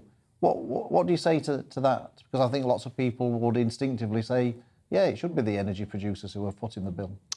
Well, the energy producers, of course, are a vast different range of companies, but the answer to your question ultimately is they are. If you remember, the previous Chancellor announced a price levy that was being imposed on those companies, and they are paying additional rates of tax for the excess profits that they have made. But the actual energy suppliers, the companies that you're more familiar with who are actually supplying energy, they are making very little profits. In fact, 30 of them have gone bankrupt over the last couple of years. So it's a very difficult time in the industry, but you can be assured the Treasury are looking to get as much out of these companies as they possibly can, and they are paying their fair rates of taxation. And some people will say as well, the help is substantial, the help is most welcome, but it still isn't a lot or enough because our bills are going up considerably. Yeah. There's nobody pretending this is going to be an easy winter. It isn't. It's going to be very difficult. But if I tell you that if we hadn't acted, the average bill could have been up to £6,500. The support through the different packages that we've rolled out will bring that average bill, not a cap, an average bill, down to about £2,500. It's costing tens of billions of pounds. It's very expensive, but we really felt that the crisis was so severe that we had to intervene, and we've done that. Just one thing. I think I'm right in saying that you're the Minister for Fuel Poverty as part of your remit. As Esther just said, bills are still going up. They're not going up as fast as they would have done if the government hadn't have intervened, but they're still going up. And there's talk in the papers today that benefits are going to go up below the rate of inflation. So how does the government expect people on benefits to pay for their new higher energy bills if their benefits are not going to go up? Is that not just going to make more fuel poverty? OK, there are two answers to that. In addition to the support that I just outlined, there are additional payments of about £1,200 that are being rolled out to those who are disabled, on benefits, etc., to help them with the fuel bills, because we do recognise that if you are disabled, if you are on benefits, you're perhaps spending more time at home and you are incurring higher fuel bills. I'll leave decisions on what benefits uprating will take place to the Department for Work and Pensions and to the Chancellor when those announcements are made. But of course, the cheapest energy is energy that you don't use, which is why we're rolling out all the insulation schemes that I mentioned earlier. They are all targeted at people on low incomes, those on benefits, and they're part of a wider programme of insulation upgrades, because the more houses that we can upgrade, and sadly we have one of the oldest housing stocks in Europe. Many of our homes, of course, go back hundreds of years. It's very difficult and expensive to upgrade them, but we are rolling them out, and we are making steady progress on upgrading people's homes and insulating them. And of course, the less energy they use, the smaller their bills. Lord Callanan, thank you very much indeed for joining us and sharing that. Tim, you're still with us. Which bit of this concerns you, what reading about today, the support that won't be enough, bills are still going up, or the support that actually people on benefits are possibly, the benefits bill is possibly going to be somewhere the government finds £5 billion from? I think it's the latter. I think the juxtaposition for the Conservative Party of looking like it's cutting the top rate of tax and not adequately protecting people on benefits is potentially lethal for the Conservatives. I don't think we should judge the government yet because it still hasn't taken its decisions, but I think it's only right that now is the time to make it clear to, as Martin Callaghan had just been saying, to the Department of Work and Pensions that of all the priorities that we should have as a country, protecting people who are very vulnerable during this time should be the #1 concern. Tim, thank you very much indeed for that. And after the break, travel expert Simon Calder talks us through the October transport strikes. So don't go anywhere.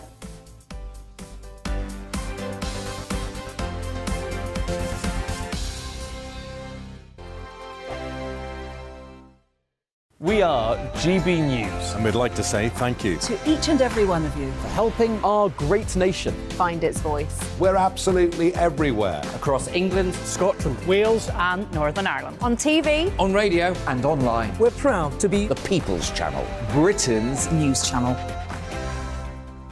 On the Mark Steyn Show, we cover the stories a lot of people are scared even to mention. The stuff that really matters with some of the world's biggest thinkers. Now is his opportunity to kind of take the steering wheel of history. Break away from the flop at 8 o'clock on GB News with the Mark Steyn Show.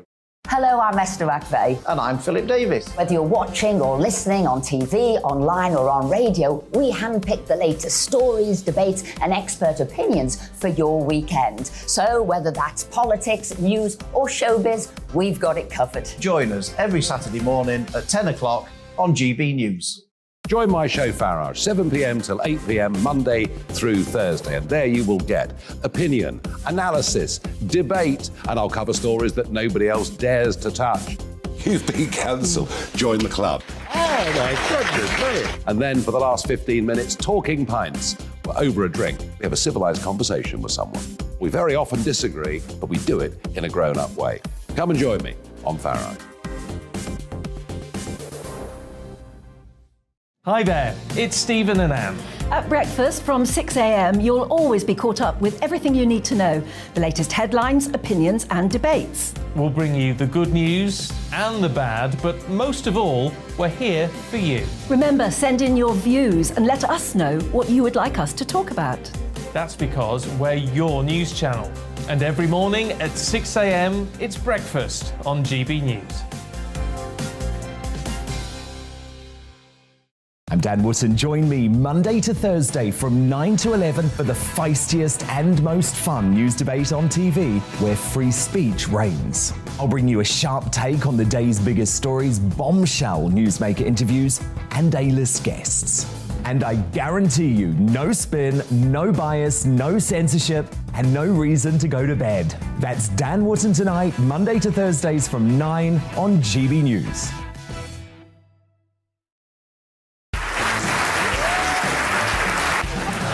My name is Andrew Doyle.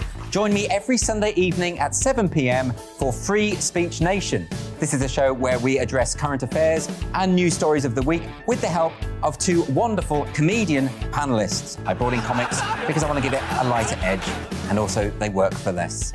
See you there.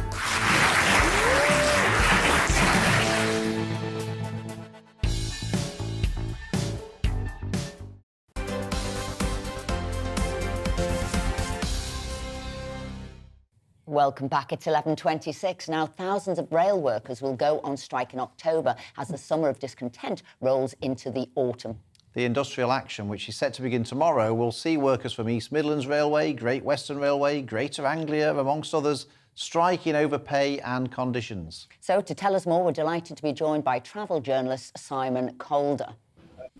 So, go on, fill us in. It's going to be a miserable week next week, full of rail strikes. It certainly is. And look, the message from the rail industry that they're putting out today is if you were hoping to travel by rail tomorrow, then please don't unless it's absolutely essential. Esther, the situation we face tomorrow is the biggest rail shutdown by industrial action that we have seen in 40 years. It's coordinated action between the RMT, the biggest rail union, ASLEF, the Train Drivers Union, and indeed the White Collar Union, the TSSA. They are all engaged in a series of disputes with Network Rail and with train operators, basically about pay and the fact that they want guarantees on jobs, no compulsory redundancies. And if there's going to be productivity improvements, then the unions want there to be extra pay for those as well. The employers, meanwhile, who to some extent have got their hands tied by the Department for Transport, say, look, rail revenue has collapsed by 20% since the COVID pandemic. The only way we are going to be able to keep the railway running is by attracting more customers, and this is exactly the way to put people off travelling. And furthermore, you've got to come up with more efficient ways of working, because otherwise we'll all have to give up and go home. And this morning, Mick Lynch, the General Secretary of the RMT, the biggest union, said that basically he thought that the government were a bunch of incompetents for not settling this. And all the hope we had that the new Transport Secretary, Anne-Marie Trevelyan, might possibly be able to bring the sides closer doesn't seem to be happening. She has had talks with Mr Lynch and indeed his counterpart Mick Whelan at ASLEF, the Drivers Union. Simon, in previous strikes, when I've been trying to get back up to Yorkshire afterwards, they've been running sort of one train an hour. LNER have been running one train an hour back up to Leeds. Tomorrow, I see there's just one train all day, I think it is, from London to Leeds. Because obviously, like you said, the ASLEF and the RMT are both going on strike at the same time. Is that what's happening for the next 3 days of strikes, the 1st, the 5th and the 8th? Is it going to be joint strikes between both unions? What time are you off air? I'll tell you everything you need to know. Right, OK, so cancellations are actually beginning today. Grand Central, for instance, has cancelled its evening service from Sunderland to London ahead of the strike tomorrow, so that the train and the drivers aren't out of position. Tomorrow, we will see only 11% of normal services running. On a typical strike day, which is going to be like next Saturday, the 8th of October, when the RMT go on strike, we'll see about 20% of services running. So there will be just a few going. The good news is, if you're in beautiful Northern Ireland or the lovely Isle of Wight, just carry on as normal. You're not involved in this. But for example, in Wales, in Scotland, even though Transport for Wales and ScotRail are not involved in these disputes directly, because signallers working for Network Rail won't be working, almost all the networks in each of those countries has been closed.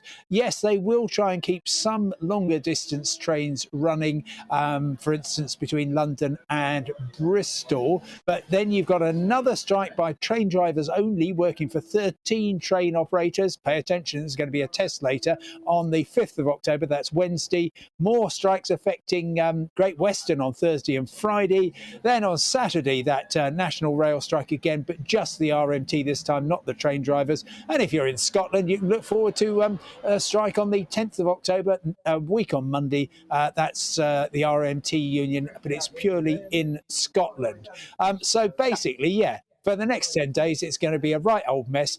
Philip, you might want to catch a long-distance bus, but Megabus has just told me that lots of their services have sold out. And, of course, the train operators are saying we're not putting on rail replacement buses, we're just giving up. So good luck, everybody. Calder, thank you very much for that. Always great to see you, but it was all a bit of terrible news that you're giving us there. It looked pretty quiet already. He was in Wales. It looked pretty quiet there already, to be honest. Are these train strikes going to impact on you, Tim? Well, I don't know, but I'm going up to Tory conference on Sunday, which is in Birmingham, and Yeah, I've got a train at 9:30 on Sunday morning. I'm just anxious. Well, yeah, exactly. Because as Simon was alluding to, of course, trains aren't in the right place sometimes after strike days. It's not going to be the 1st, the 5th and the 8th. It'll be throughout the week because everything's in the wrong place. Yeah. And as I've often found out, if somebody's late arriving to work, your train won't go either. It doesn't need to be a day of industrial action. It's just if some of them are late getting there. Simon's always so cheerful giving bad news, though, isn't it? It doesn't seem half as bad. It doesn't seem half as bad when Simon's telling you what's going on. It's a talent. Doctors should be like that, shouldn't they? It's a real talent. Or bank managers, they need to have that air that he does. Absolutely. Anyway, coming up, London Mayor Sadiq Khan is set to be questioned about his role in the sacking of Met Police Commissioner Cressida Dick. We'll be finding out what this could mean and what consequences there could be. But first, here are your headlines with Rhiannon.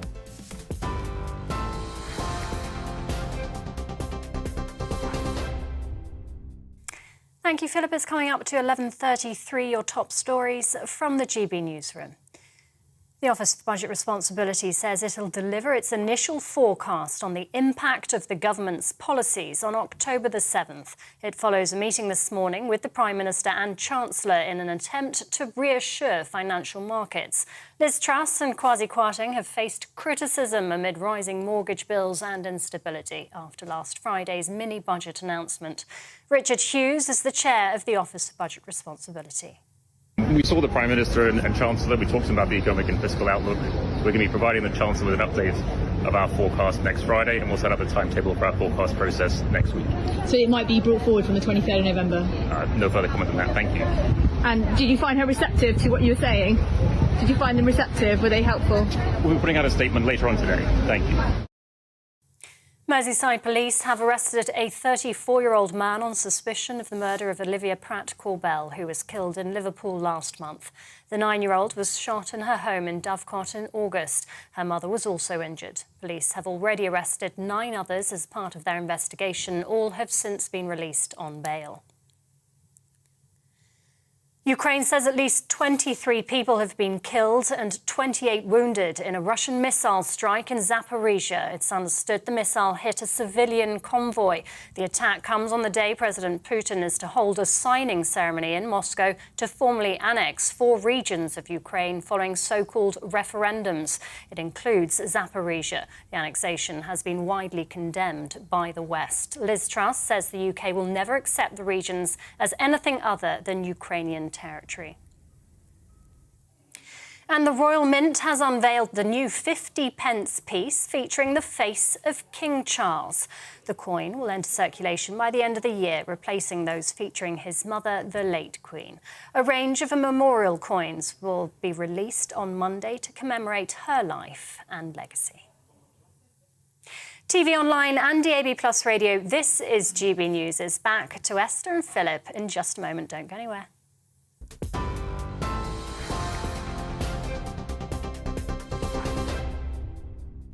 Direct Bullion sponsors the Finance Report on GB News for gold and silver investment.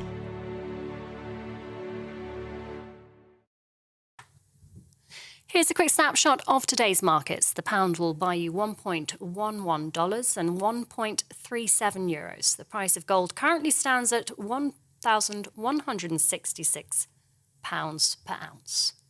Direct Bullion sponsors the Finance Report on GB News, investments that matter.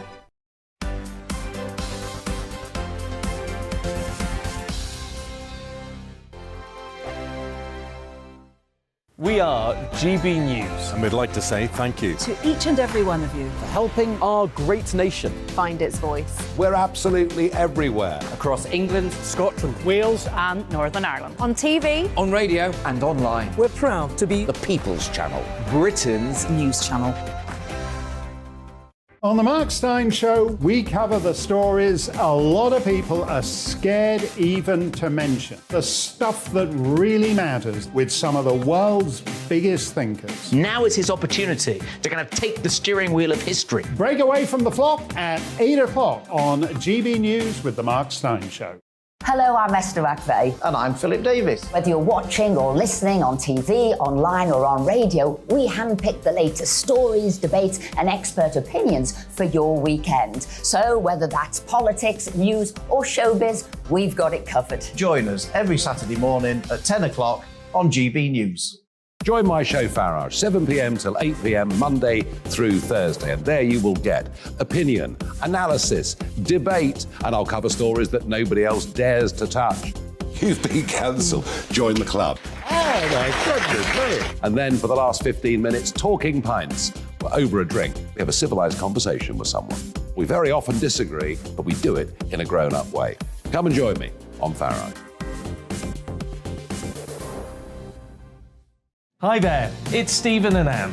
At breakfast from 6 a.m, you'll always be caught up with everything you need to know, the latest headlines, opinions and debates. We'll bring you the good news and the bad, but most of all, we're here for you. Remember, send in your views and let us know what you would like us to talk about. That's because we're your news channel. And every morning at 6 a.m, it's breakfast on GB News.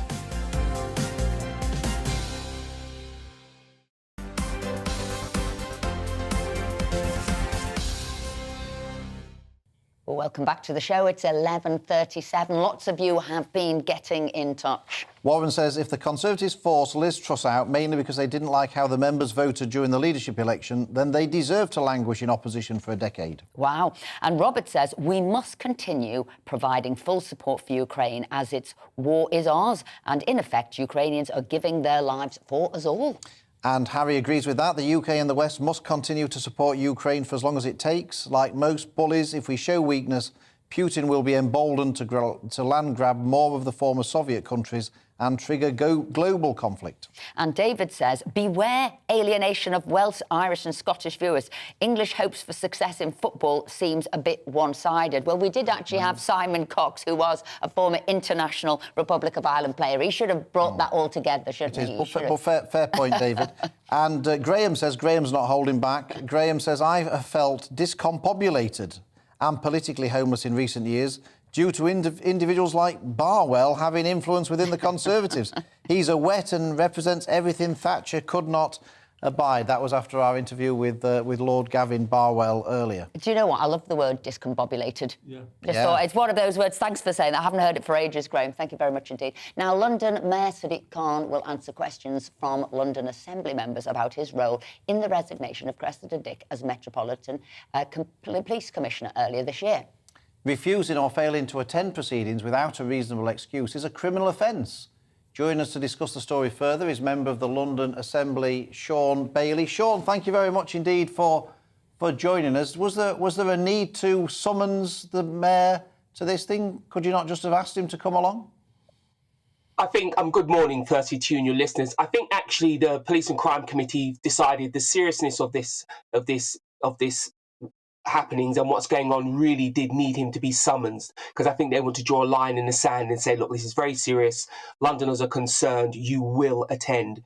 It has to be said, of course, this is the first time it's been done in the history of the London Assembly. And I think that gets across some of the gravitas of the situation.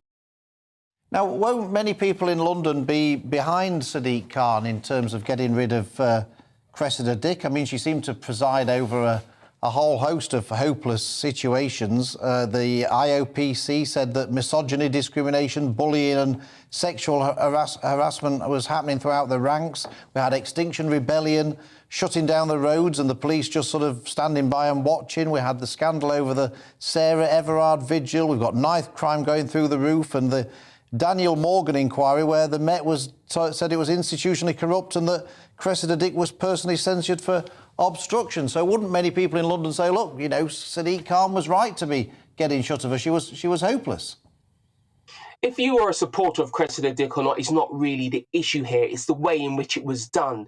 If you look at the Windsor report, it says that the mayor used football analogies to pressure Cressida Dick to resign. It talks about this being a classic case of constructive dismissal, I believe are the words that are used. So this isn't about the competence of Cressida Dick. This is about the system that was used. And the mayor is alleged to have instigated this because he was concerned about his ability to get re-elected.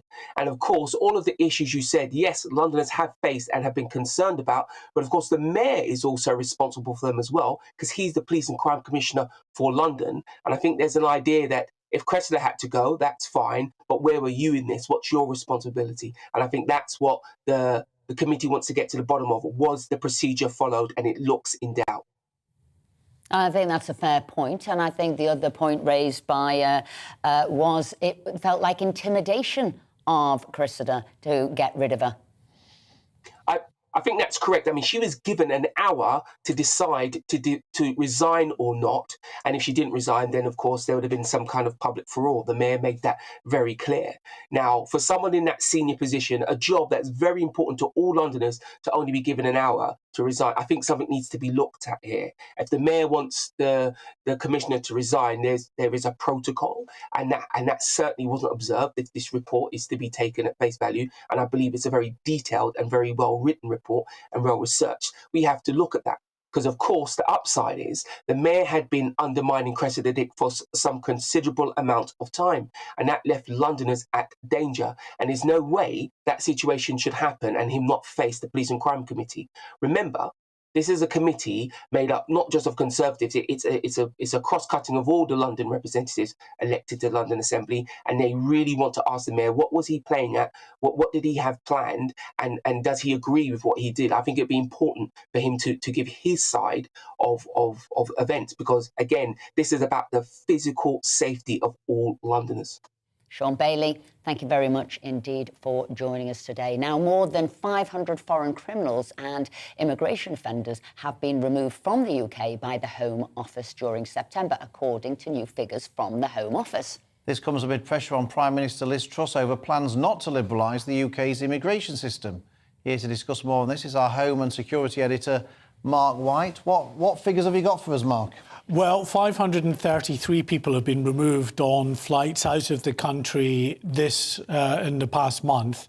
Out of those 533, 227 were classed as foreign national offenders. In other words, they had been jailed for a jail term of 12 months or over, and their continued presence in the country was considered not to be conducive to the public good. So they've been shoved on a flight and back to their own country. 105 of those were Albanian nationals. We've been hearing an awful lot about increasing numbers of Albanians coming on small boats across the English Channel of late. And interestingly, of the 533 people removed, 300 were immigration offenders, but these are not, and for the most part, people who've come across in small boats or in the back of lorries. These are people who have overstayed their immigration, their visas, work visas, didn't have it in the first place, that kind of thing. There's only a handful, about 3, I think, people who had crossed in small boats who have now been shoved on a flight out of the country. So it's happening at a glacial pace, the I was going removal to say that. of Can we see this as a positive move, a step in the right direction, or is it woeful? I think it's always positive that we're getting rid of people who are coming to this country, abusing their right to be in this country and committing criminal offences or indeed immigration offences. But what it's not really tackling is the big issue that people are concerned about, the fact that so far this year, 32,800 more than 32,800 people have crossed the channel. That's more than 4,000 more than the whole of last year. It was 28,500 who crossed in the whole of last year. And we've still got a few months to run, arguably some of the busiest months. When the weather improves, we've had not too decent weather as far as the people smugglers are concerned in the Channel, in that it's been pretty choppy. The winds are blowing in the wrong direction, so they haven't been able to get them off. On days when it has been reasonably decent weather, like yesterday, they got 500 across. So 500 on a plane over the last month out of the country, another 500 have come in on small boats. And Tim, we'll bring you in here. I mean, this is the issue that gets most people irate, isn't it? Our viewers or watchers are writing in saying, you must sort out the dinghy problem. Why are you not getting a grip of it? This is the issue, isn't it?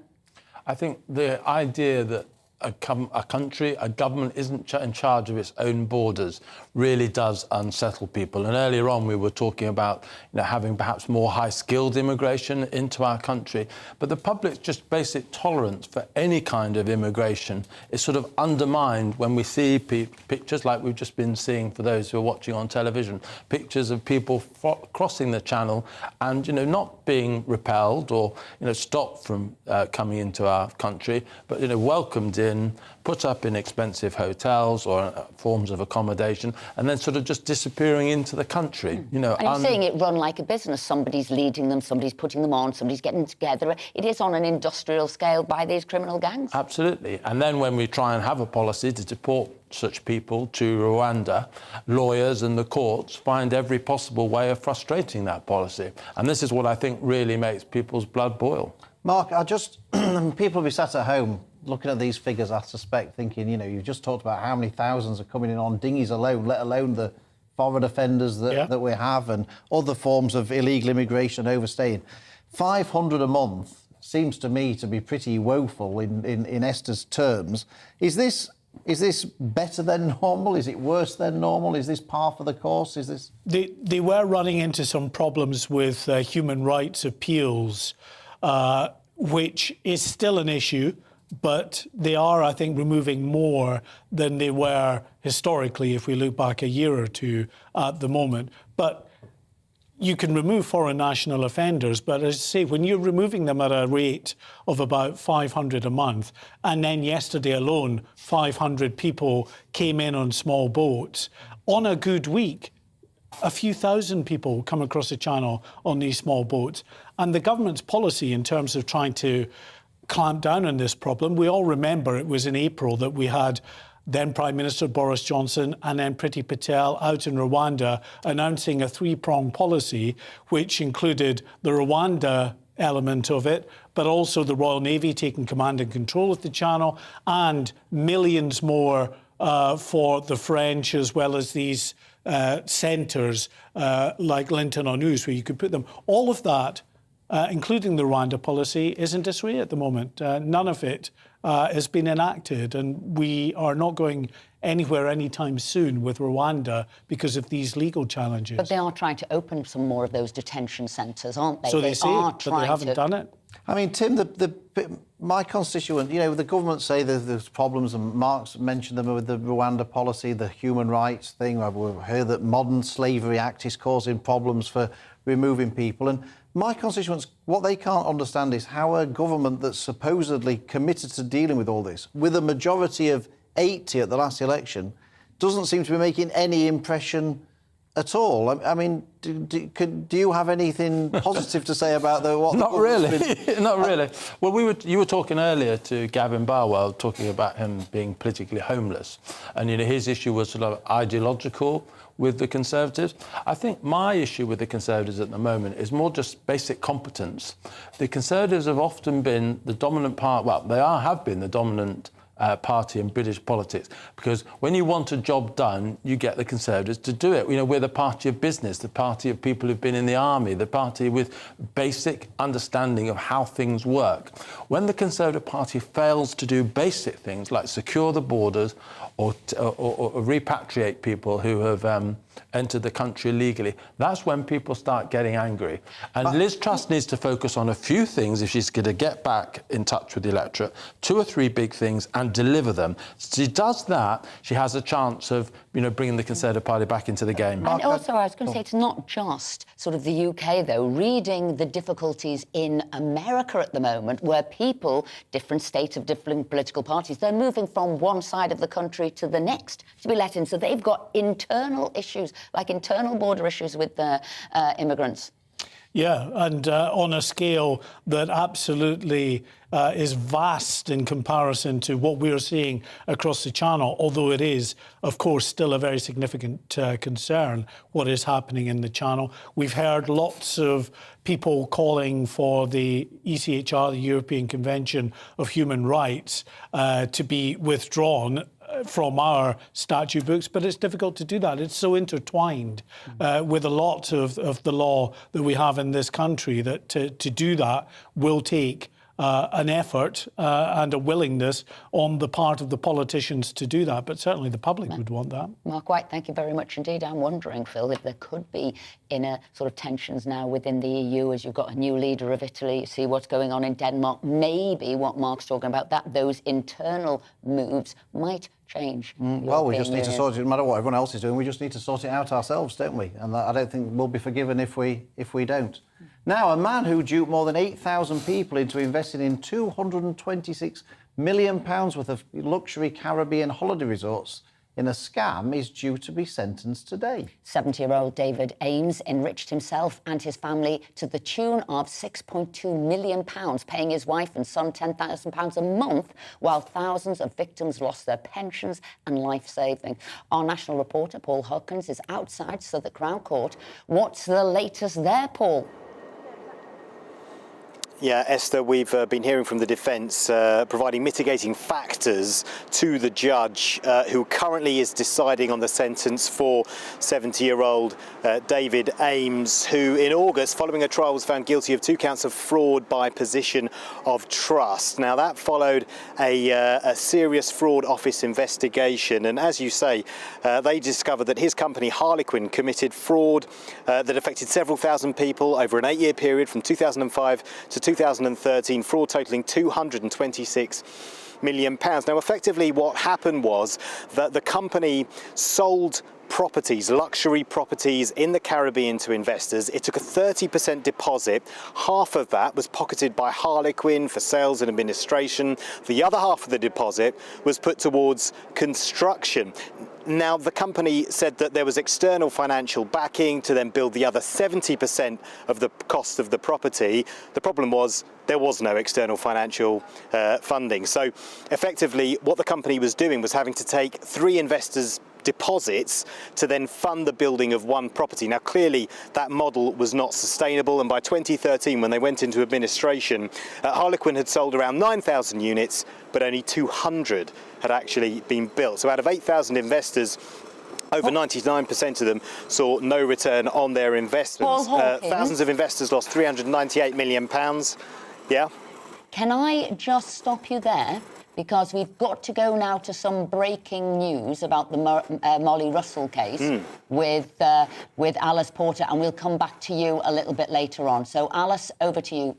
Okay, how much impact this will have globally? Hi there. Yes, we've just heard from the senior coroner here at North London Coroner's Court, Andrew Walker, and he was giving his findings on this 2-week inquest into Molly Russell's death, the 14-year-old who committed suicide in 2017. Now, the family had battled for 5 years for this inquest, and part of the difficulty was trying to get some of her social media to data. But today we've had findings of facts and conclusion from the coroner, Andrew Walker, and he said that some of the sites that she was viewing, such as Instagram and Pinterest, were not safe when she was viewing them, that the content wasn't suitable and it shouldn't have been available for a child to see. And he said it's likely that that material would have affected her mental health and contributed to her death in more than a minimal way. And Andrew Walker went even one step further and has had it formally recorded that he did not want it to be just simply suicide. He said that that was not safe to record as that, and instead has recorded it as an act of self-harm while suffering depression and negative effects of online content. Incredibly strong response there from Andrew Walker, who is the senior coroner, not to record it as suicide, but as an act of self-harm while suffering depression and negative effects of online content. And the court heard over the last 2 weeks some shocking images and content that Molly Russell had been using. So over 2,000 images that she engaged with were about depression and self-harm. And in his findings, he criticised the algorithm used by social media sites, which pushed Molly Russell to more and more depressive content. And he said that she was, and I quote, binge watching some of the content content, and there was no checking, there was no normalisation.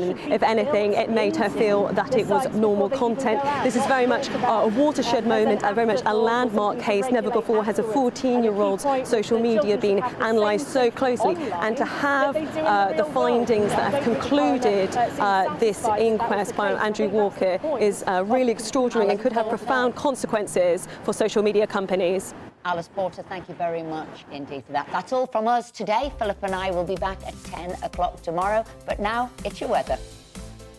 Good morning, I'm Alex Deakin with your latest weather updates. Bit of mist and fog out there first thing this morning, but wet and windy weather already in evidence across Scotland and Northern Ireland will win out and spread to all areas through the day, thanks to this area of low pressure, which has really been intensifying overnight. Look at those isobars squeezing together. Very strong winds this morning over western Scotland, and those strong winds will continue to move in across Scotland, and particularly lively gusts across the far northeast through this afternoon. The Met Office do have wind and rain warnings in place. That rain will last for a few hours, 3, 4, 5 maybe, and could be quite heavy across Scotland, spreading into northern England and Wales by lunchtime. East Anglia in the southeast, bit of mist and fog this morning. Most of the day will be dry and bright, but that rain will arrive this evening. It clears from Scotland and Northern Ireland this afternoon with a few showers packing in on that gusty wind. It's going to feel cold with the wind and particularly that heavy rain, which will affect the Midlands, East Anglia in the southeast through this evening's rush hour. A lot of spray and surface water on the roads, blustery conditions through the Channel as well. But that rain does get out of the way, and then we're left with a whole raft of showers packing in from the west. Slightly milder nights, but we'll still drop down to single figures, and it won't feel very pleasant on Saturday morning because it'll still be quite blustery, not as windy as today, and we'll get a mixture of sunshine and showers. With the winds coming from the west, it'll be western areas that see most of those showers. Northwest Wales, northwest England, western Scotland and Northern Ireland. Not many getting to eastern areas, so a decent chance here could stay dry. Thickening cloud could bring some more persistent rain into the southwest later on. Temperatures maybe a touch higher than today's values. Feeling pleasant enough in the sunshine, out the breeze. That breeze easing further on Sunday. There'll still be a few showers, mostly in western Scotland, but for most places, a dry and a bright day on Sunday. But watch out for that wet and windy weather today. Weekday afternoons on GB News, we've got the whole of the UK covered. From 12 to 3, it's GB News Day with me, Mark Longhurst. And me, Gloria Di Piero. You'll get the very latest on everything that's been going on across our great nation. And from 3 till 6, watch out for GB News Live with me, Patrick Christys. I'm not here to mess around with all the biggest topics and guests. You will always be up to date. GB News Day and GB News Live from 12 p.m. Only on GB News. The People's Channel, Britain's news channel.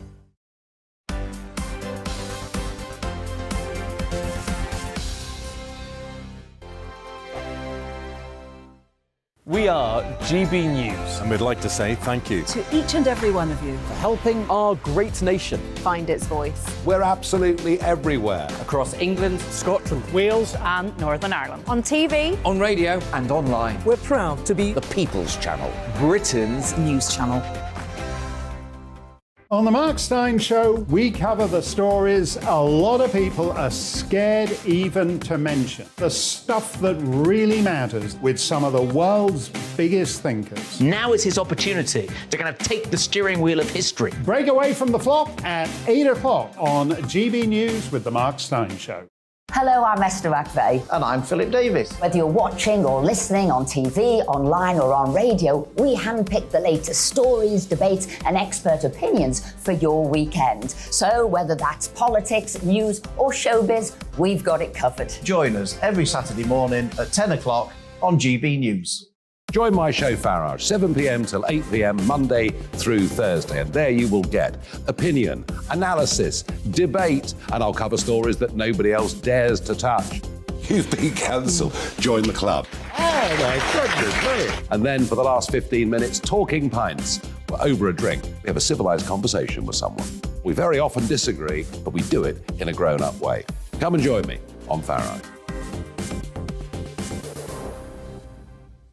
Hi there, it's Stephen and Anne. At breakfast from 6 a.m, you'll always be caught up with everything you need to know, the latest headlines, opinions and debates. We'll bring you the good news and the bad, but most of all, we're here for you. Remember, send in your views and let us know what you would like us to talk about. That's because we're your news channel. And every morning at 6 a.m, it's breakfast on GB News.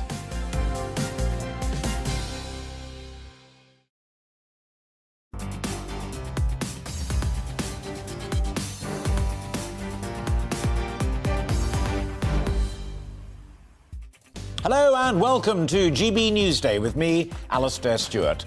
Prime Minister Liz Truss and Chancellor Kwasi Kwarteng have been meeting with the chiefs of the Office for Budget Responsibility this morning in an effort to calm nerves in the wake of Friday's mini-budget.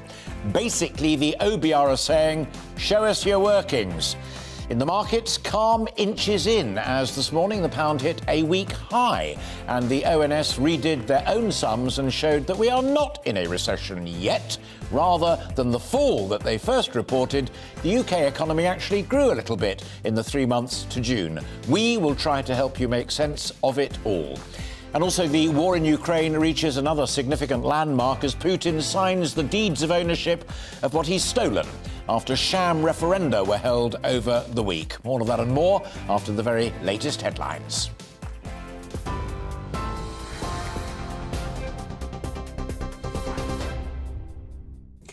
Good afternoon, it's 2 minutes past 12. I'm Rhiannon Jones in the GB newsroom.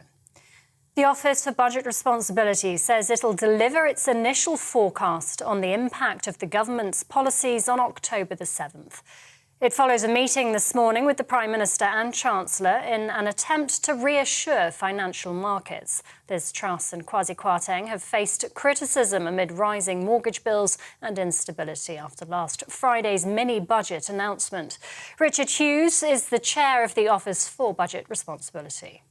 We saw the Prime Minister and Chancellor. We talked about the economic and fiscal outlook. We're going to be providing the Chancellor with an update of our forecast next Friday, and we'll set up a timetable for our forecast process next week. So it might be brought forward from the 23rd of November? No further comment than that. Thank you. And did you find her receptive to what you were saying? Did you find them receptive? Were they helpful? We'll be putting out a statement later on today. Thank you. The UK isn't in recession as previously thought. That's according to official figures. Despite recent Bank of England predictions, the economy grew 0.2% in the second quarter of this year. Previously, the Office for National Statistics forecast a 0.1% fall over the same period. The Chancellor is being urged to use levelling up funds to stop tenants being forced out by soaring rents. The National Residential Landlord Association wants Kwasi Kwarteng to use £1.5 billion of underspent funds. The group says the money should be used to unfree housing benefit rates and expand mortgage interest relief. It also wants the government to drop stamp duty for rented homes. Meanwhile, Nationwide, the UK's biggest lender, has noted a modest slowing in annual house price growth. Members of the Communication Workers Union at Royal Mail have launched a 48-hour strike in a dispute over pay affecting deliveries of post across the country.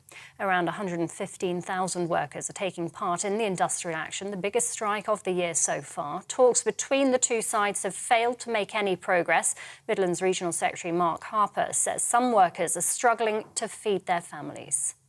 Some of the postmen and postwomen are members, having to go to food banks and to try and survive. They're really struggling. But even though they are really struggling, they're still willing to take this action today and lose pay over 2 days and then lose pay all through November and December and October for another 19 days to fight for the rights which the CWU and them as members have earned over the last 30 years.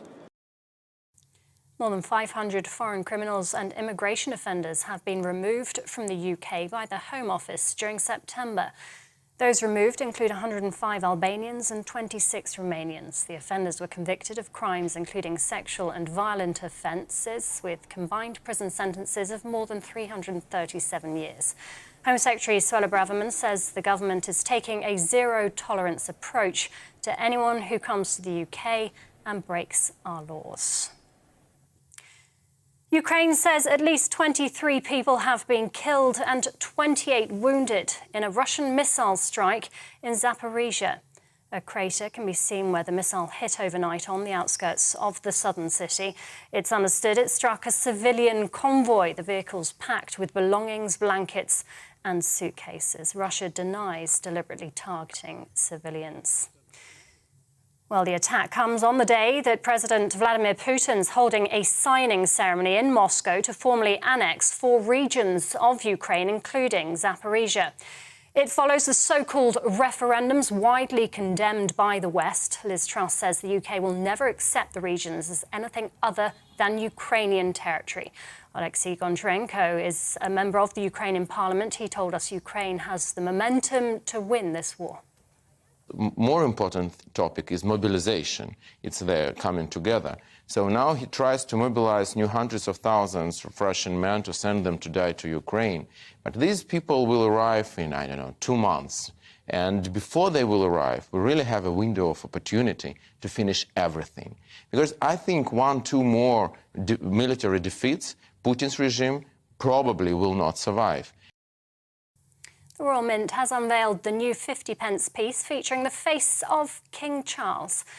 The coin will enter circulation by the end of the year, replacing those featuring his mother, the late Queen. In keeping with tradition, the King's portrait faces the left, the opposite direction to Queen Elizabeth II. A range of memorial coins is being released on Monday to commemorate her life and legacy. And in breaking news just in the last few minutes, the coroner has concluded it would not be safe to rule that the death of Molly Russell, the 14-year-old who died in 2017, was caused by suicide. Coroner Andrew Walker said the teenager died from an act of self-harm while suffering depression and the negative effects of online content. The inquest heard how 13% of Instagram posts saved, shared or liked by Molly in the 6 months before her death were related to depression, self-harm or suicide. This is GB News. We'll bring you more as it happens. Now, though, it's back to Alistair.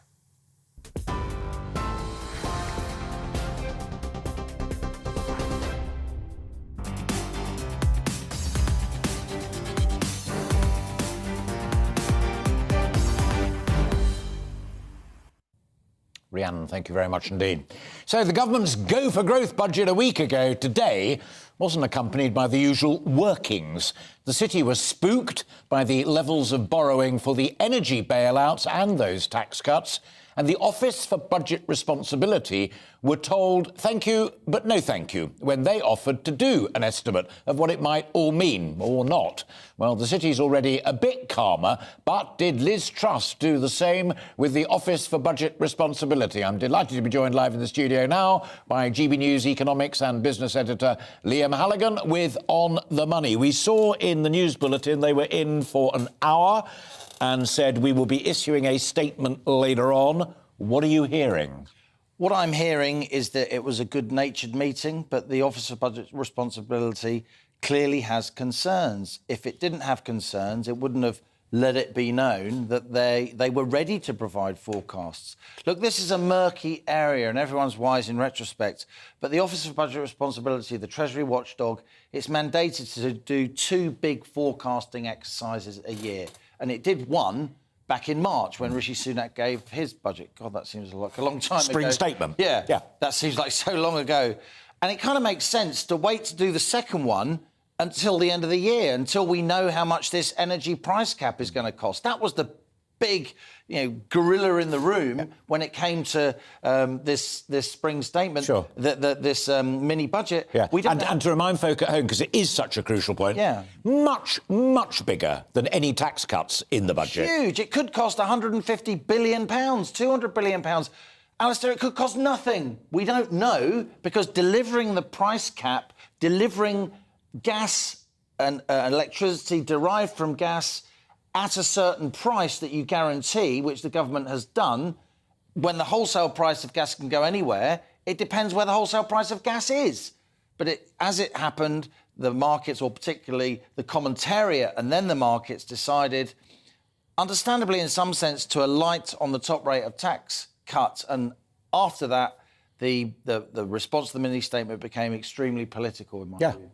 Well, half the commentariat have got their own political agenda anyway, so let's forget them. Let's look at what really matters to you, me, and every other person sitting out there, as we see for folk listening on radio, the Chancellor of the Exchequer, Kwasi Kwarteng. That is him actually delivering the budget exactly a week ago. There he is, sitting there, got all the numbers, but the numbers he hasn't got are the Office for Budget Responsibility. Now, the ones that matter are the money markets, the people who set rates of interest that the Bank of England, in many respects these days, react to rather than lead, and the value of the pound, etc. What's their judgment on what they're hearing? Well, believe it or not, despite the rollercoaster ride we've had since Kwasi Kwarteng delivered that budget, not budget, as we must call it, the dollar back then was $1.08. That's where the pound was. And now, as we speak, it's $1.11. So even though it went down, it's now more than fully recovered compared to where it was at the time of the mini-budget. More importantly, the money markets where the government sells debt, government debt is called gilts because they were gilt-edged. The old government... Nothing can go wrong. The government bonds, they literally used to be edged in gold to convey the idea that we are... Great Britain, we repay our debts as we bestride the world. This phrase goes back for centuries. The gilt yield, how much it costs the government to borrow, that's fallen from way over 4.5%, Alistair, down to around 4% as we currently speak. Now, that's partly because the Bank of England did do that emergency tweak to the bond market, that intervention earlier this week. Not an emergency interest rate rise, which would have been extremely dramatic, but it still took action, as you'll understand, in between its normal scheduled meetings, which are roughly one a month. As it turns out, ironically, there is no meeting scheduled in October. So the next meeting is actually early November. It may be that we see more emergency action, but for now at least, that Bank of England intervention plus the government getting out there and actually starting to talk and explain, still not enough in my view, but it's calmed the markets for now. One of the other things that folk are genuinely concerned about, I mean, they are genuinely concerned about the exchange rate, although they may not immediately know why, but because it impacts on the price of oil and so many other raw materials. And it's a national virility symbol. Well, there is a bit, but it does directly impact on their lives. For an awful lot of people out there, the interest rate, as far as mortgages are concerned, is of immediate concern. Either youngsters trying to buy for the first time, or the likes of you or me remortgaging later on in the life of it. Does what's happened in the money markets today and that yield on gilts impact on what the mortgage companies and the banks are going to be doing if you or I or anybody goes a rat-a-tat-tat this morning? This afternoon? Absolutely. That is where the mortgage companies, be they banks or building societies, that's where they get their rates from. Look, the Bank of England sets a base rate, and then you have the rate that the government borrows at, which is kind of the lowest actual implemented rate in the economy. And then all the banks, they put their margins on, depending on the risk that the particular borrower poses. There's a kind of staircase of credit, if you like. It's the phrase that they use. So where the 10-year gilt yield absolutely drives where the mortgages are set. And as it happens, Alistair, there are 11 million mortgages outstanding in this country. Only 2.2 million are variable. The rest, the 8.8 million, are fixed. But a lot of those 8.8 million fixed, they're fixed for just 1 or 2 years. And a lot of them are now unwinding. So often the young families who have to remortgage, they will be remortgaging in a much more difficult environment. That's inevitable. And this is where all these sort of pyrotechnics on financial markets and people like you and me having learned discussions, this is where the rubber really hits the road. Because if you took out a mortgage and you got a mortgage rate of 0.5 or 1% when interest rates were rock bottom just a few months ago, and then you remortgage and interest rates are 5, 6 or 7%, if you've really stretched yourself to buy that house, and you know, we all know how overpriced housing often feels, not just in London and the South East, but across the country, you are going to struggle to secure that remortgage on affordability ratios. The building society may presume that you can't afford it. and that is going to cause an awful lot of heartbreak. Not as much heartbreak as those who realise that actually they might just be right as well. Blimey. Liam, I want you to do me a huge favour. Get out there. Continue burrowing, phoning, as I know you do utterly brilliantly. I'm here until 3 o'clock, and I'd love to have you back on later on so that we can put some more flesh on those bones. Also want to talk about, as Mark Littlewood says in the Times today, from the other side of the deal. What should be happening in the real economy as well as the money markets. For now, thank you very much indeed. Pleasure. Liam Halligan there, our economics guru here at GB News. Now, let me just get this into the right place. Here we go. Royal Mail workers are back on strike for 48 hours in a dispute over pay. But I think, as you'll find out in just a few moments, it's about more than just pay. Postal deliveries are going to be hit as members of the Communication Workers Union have joined picket lines across the country. It's after a meeting between trade union representatives and the company itself stalled. A further 19 days of strikes have also been announced between now and Christmas, including around the biggest shopping day of the year, the dreaded Black Friday. I'm delighted to be joined now by the General Secretary of the Communication Workers Union, Dave Ward. Dave, before we go into the detail of what did or didn't happen on Thursday and what's on the table or not, I said in my introduction as a bit of an ad-lib, this in your case isn't only about pay, is it? It's about conditions and security of employment. Without a doubt, Alistair, and I would say that our members fully understand that. They voted around about 98% in favour of strike action because of the changes that Royal Mail want to introduce. We had a separate ballot on pay, so we got two disputes that are taking place. And obviously, you know, there's real concern about the very future direction of Royal Mail.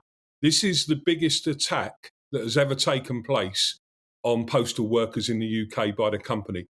What they want to basically do is turn Royal Mail into just another parcel courier. And our concerns are that that will lead to not just a down dialing of our members' terms and conditions, because they want to introduce terms on lower pay, higher working hours, for workers. We also believe that it's going to end up with the end of daily deliveries that you see at the moment. And our view I tell you, Dave, they should be. No, I've got.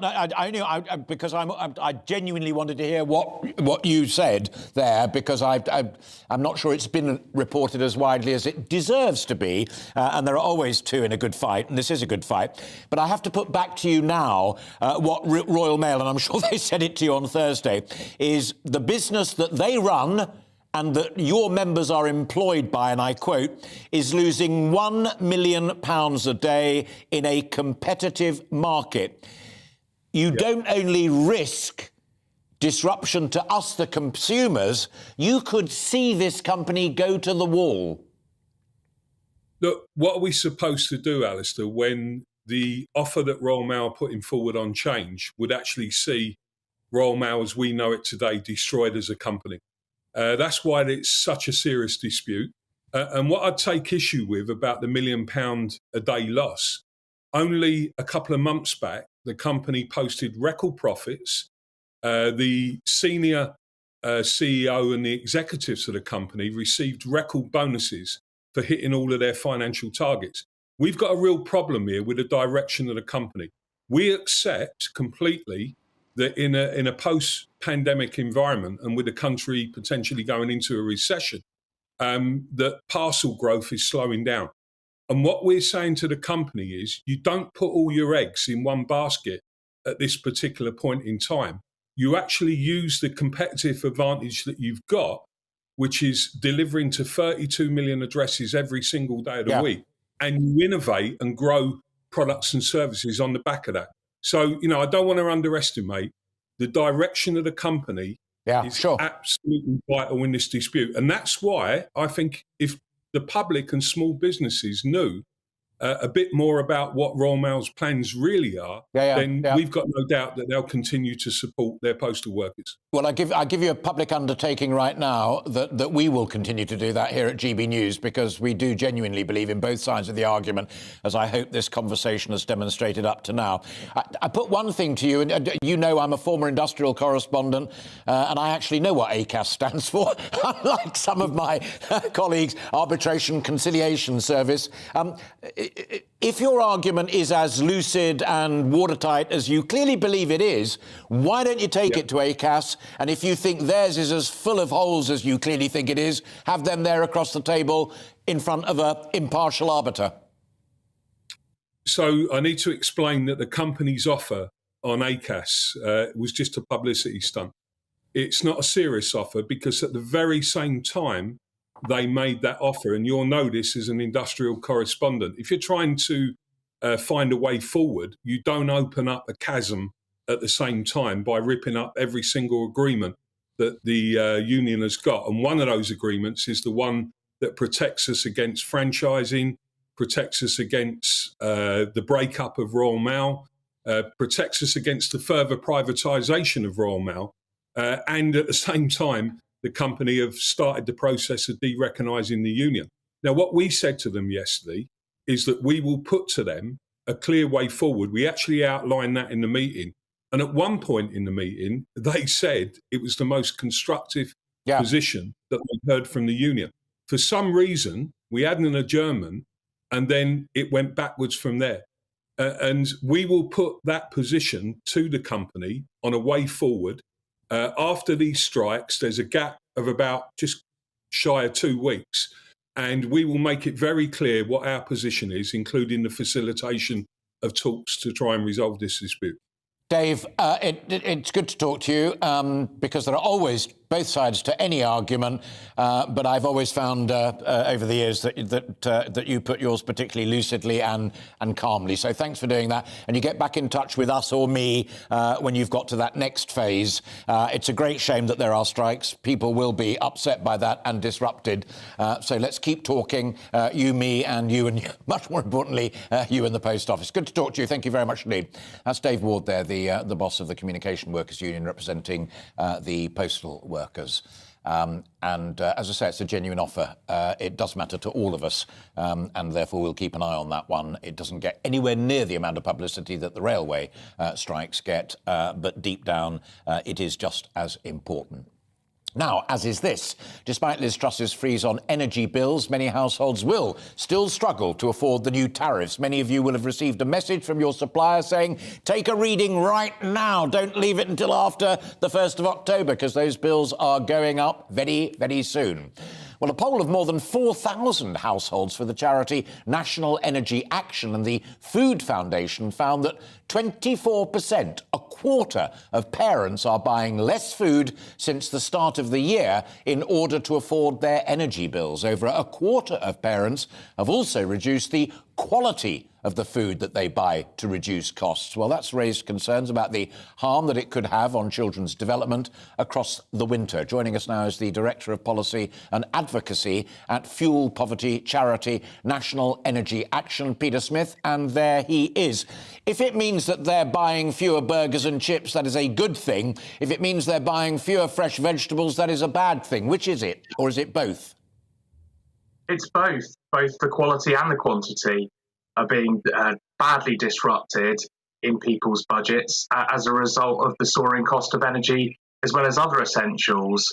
We're finding it a very, very difficult situation for millions of households, and irrespective of the price cap and the latest government interventions, millions of people are still going to struggle this winter to heat their homes and feed their families.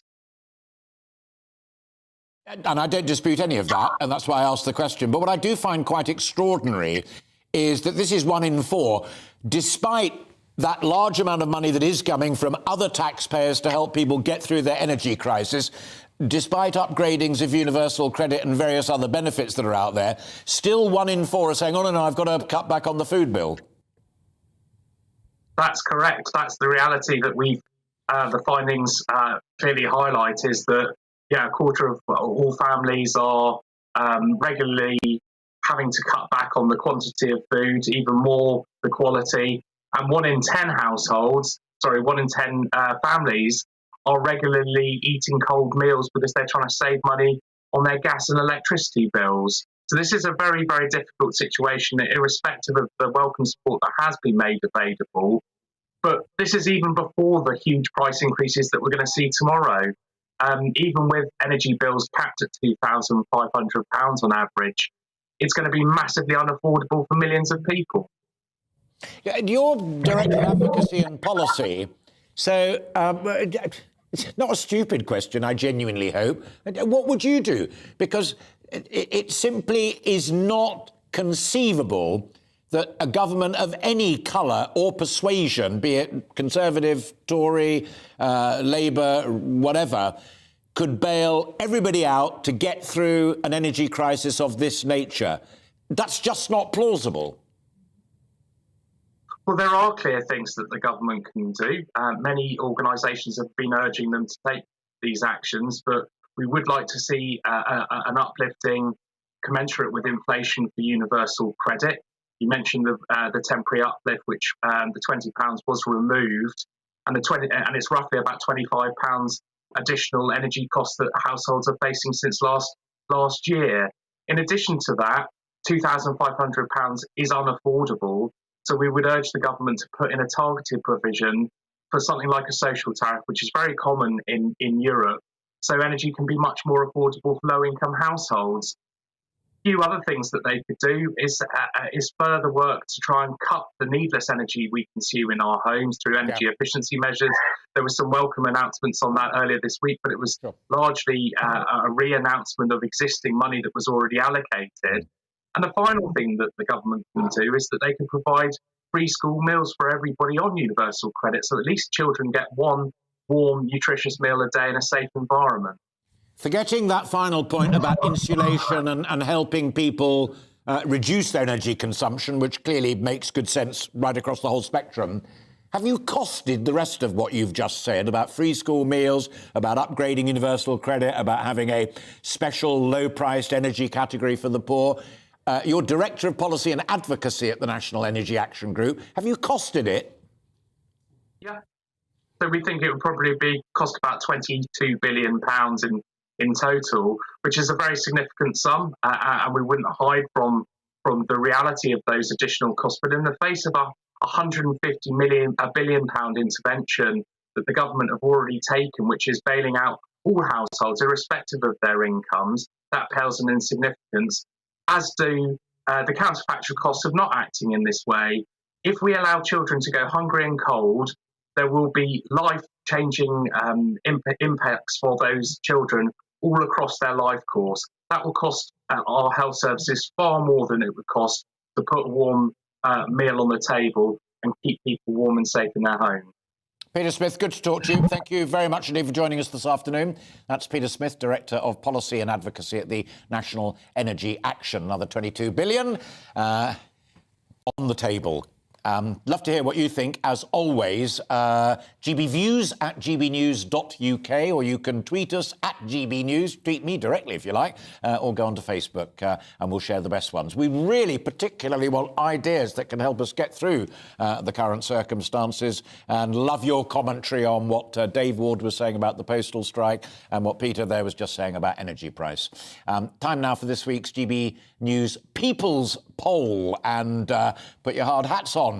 If there were any suspicions that Liz Truss has had a bad week, it is confirmed by our GB News poll, which shows a 30 percentage point lead for the Labour Party over Liz Truss's Conservatives. It puts Labour on 50 points and the Tories on 20. And that's grown from only a 12 percentage point lead last Friday. It's also good news for Sir Keir Starmer on perceptions of economic management, economic competence, which over the years has always been so vitally important. Who do you trust to run the economy and keep you in good order? Only 10% say a Conservative government led by Liz Truss would be best for the economy. And that contrasts with 39% for Labour and Sir Keir Starmer. Joining me now to discuss our latest poll is Professor Matthew Goodwin, who is Professor of Politics and Economic Relations at the great University of Kent down there in Canterbury. Always good to see you. You know I love polls, and we've talked about them before. The key thing to me, before we get on to this poll and your analysis of it, is that there is a trend now that must be warming the cockles of Labour hearts and terrifying the Tories. Well, Alistair, it's always good to be with you. What we are witnessing, in my view, is the meltdown of the Conservative Party vote. We've now had about half a dozen polls since that mini-budget or fiscal event last Friday. They are telling a remarkably consistent story across different polling houses, different methodologies. We are now seeing the Labour Party taking leads that the Labour Party has not had since the days of Tony Blair and New Labour in the 1990s. The Conservative Party in this week's People poll is just on 20%. That is well below what John Major polled in 1997. That is well below what William Hague polled in 2001. This is rock bottom territory, Alistair, and it is going to pile pressure on our Prime Minister. Drilling into the data, which I did with a combination of pleasure and bemusement, one of the other standout figures is within that 20% who are still backing the Conservative Party, there are virtually zero, maybe 1% of people below the age of 35. Well, we've got the Conservative Party currently average on about 6% of support among 18 to 24s. I think, to be honest with you, Alistair, more telling than some of the generational breakdowns is actually where those 2019 Conservative voters have gone. Boris Johnson's voters. Remember, it's less than 3 years ago the Conservatives won the largest majority since Margaret Thatcher's last majority in 1987. If you look at those 2019 Conservatives, 17% have gone straight to Labour. 38% are staying loyal to the party. But here's the thing, Alistair, this is why I think treat all of this with some caution. Just keep this figure in mind.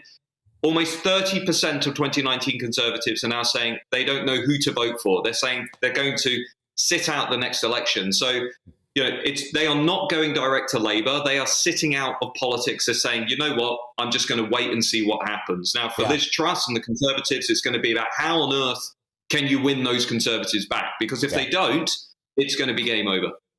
Absolutely. I was going to make that point myself. You make it much more forcefully than I do, and well done, because the other thing about any opinion poll, this one, but the series that you and I referred to right at the beginning of the conversation, it is but a snapshot of when the polling was done. So as we go into October, and my previous guest about energy prices, the cap is going to come in. That's going to help a little bit, i.e. prices are not going to be as high as they were. Secondly, those cuts in national insurance will start to trickle in if this budget holds together. And then a little further down the road, income tax cuts will kick in. In 6 months to a year's time, the economic picture could be profoundly different. I think that's certainly one possibility. And if you look at those individual policies as we've been doing over the last week, Alistair, then what we find is some of those policy proposals are popular. Reversing the planned national insurance increase is popular. Lowering income tax, is a very popular policy. Here's a challenge for Liz Truss, though, and I think we do need to see both sides of that package. The challenge is when you poll some of the other policies, like removing the cap. Forgive me, we have to interrupt. I'll explain to you later off the record, but you'll understand when you hear. For the time being, thank you very much indeed. Keep in touch. The reason we're interrupting is we can go live now to the North London Coroner's Court, where the family of Molly Russell are giving a statement. Seems there is always hope. And if you're struggling, please speak to someone you trust or one of the many wonderful support organisations rather than engage with content online that may be harmful. Please do what you can to live long and stay strong. I'll give a fuller statement soon at the Church Hall when I've had some time to collect my thoughts, and I'll be joined by others who would like to say more about online safety. But for now, I'd like to thank you all for your support in reporting this story so sensitively, and I hope that this will be an important step in bringing about much needed change. Thank you.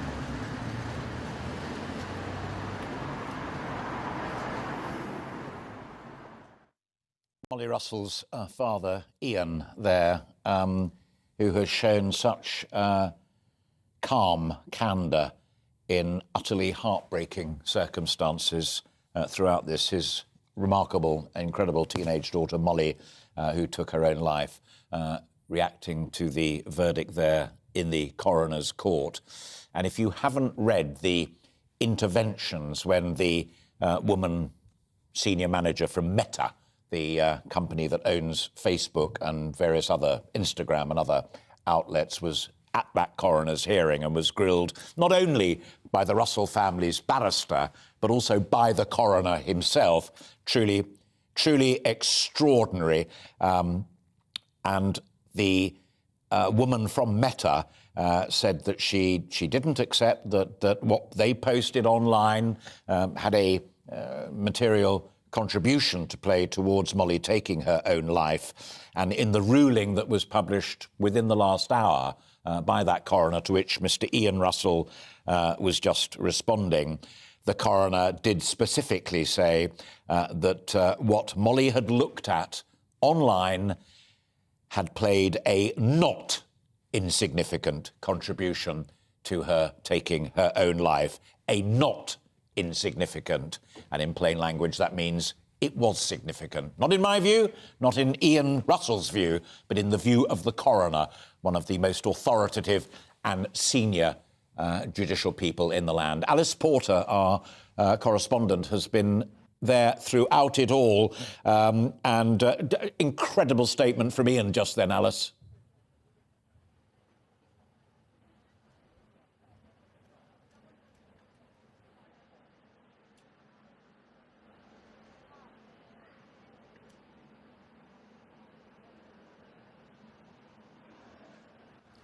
We're having a sound problem there with Alice. Right. OK, can you hear me, Alice?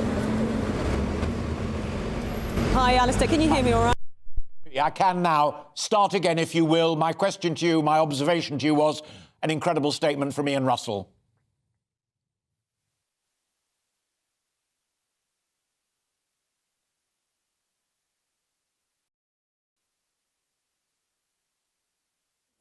From the social media companies in order to has not been an easy task.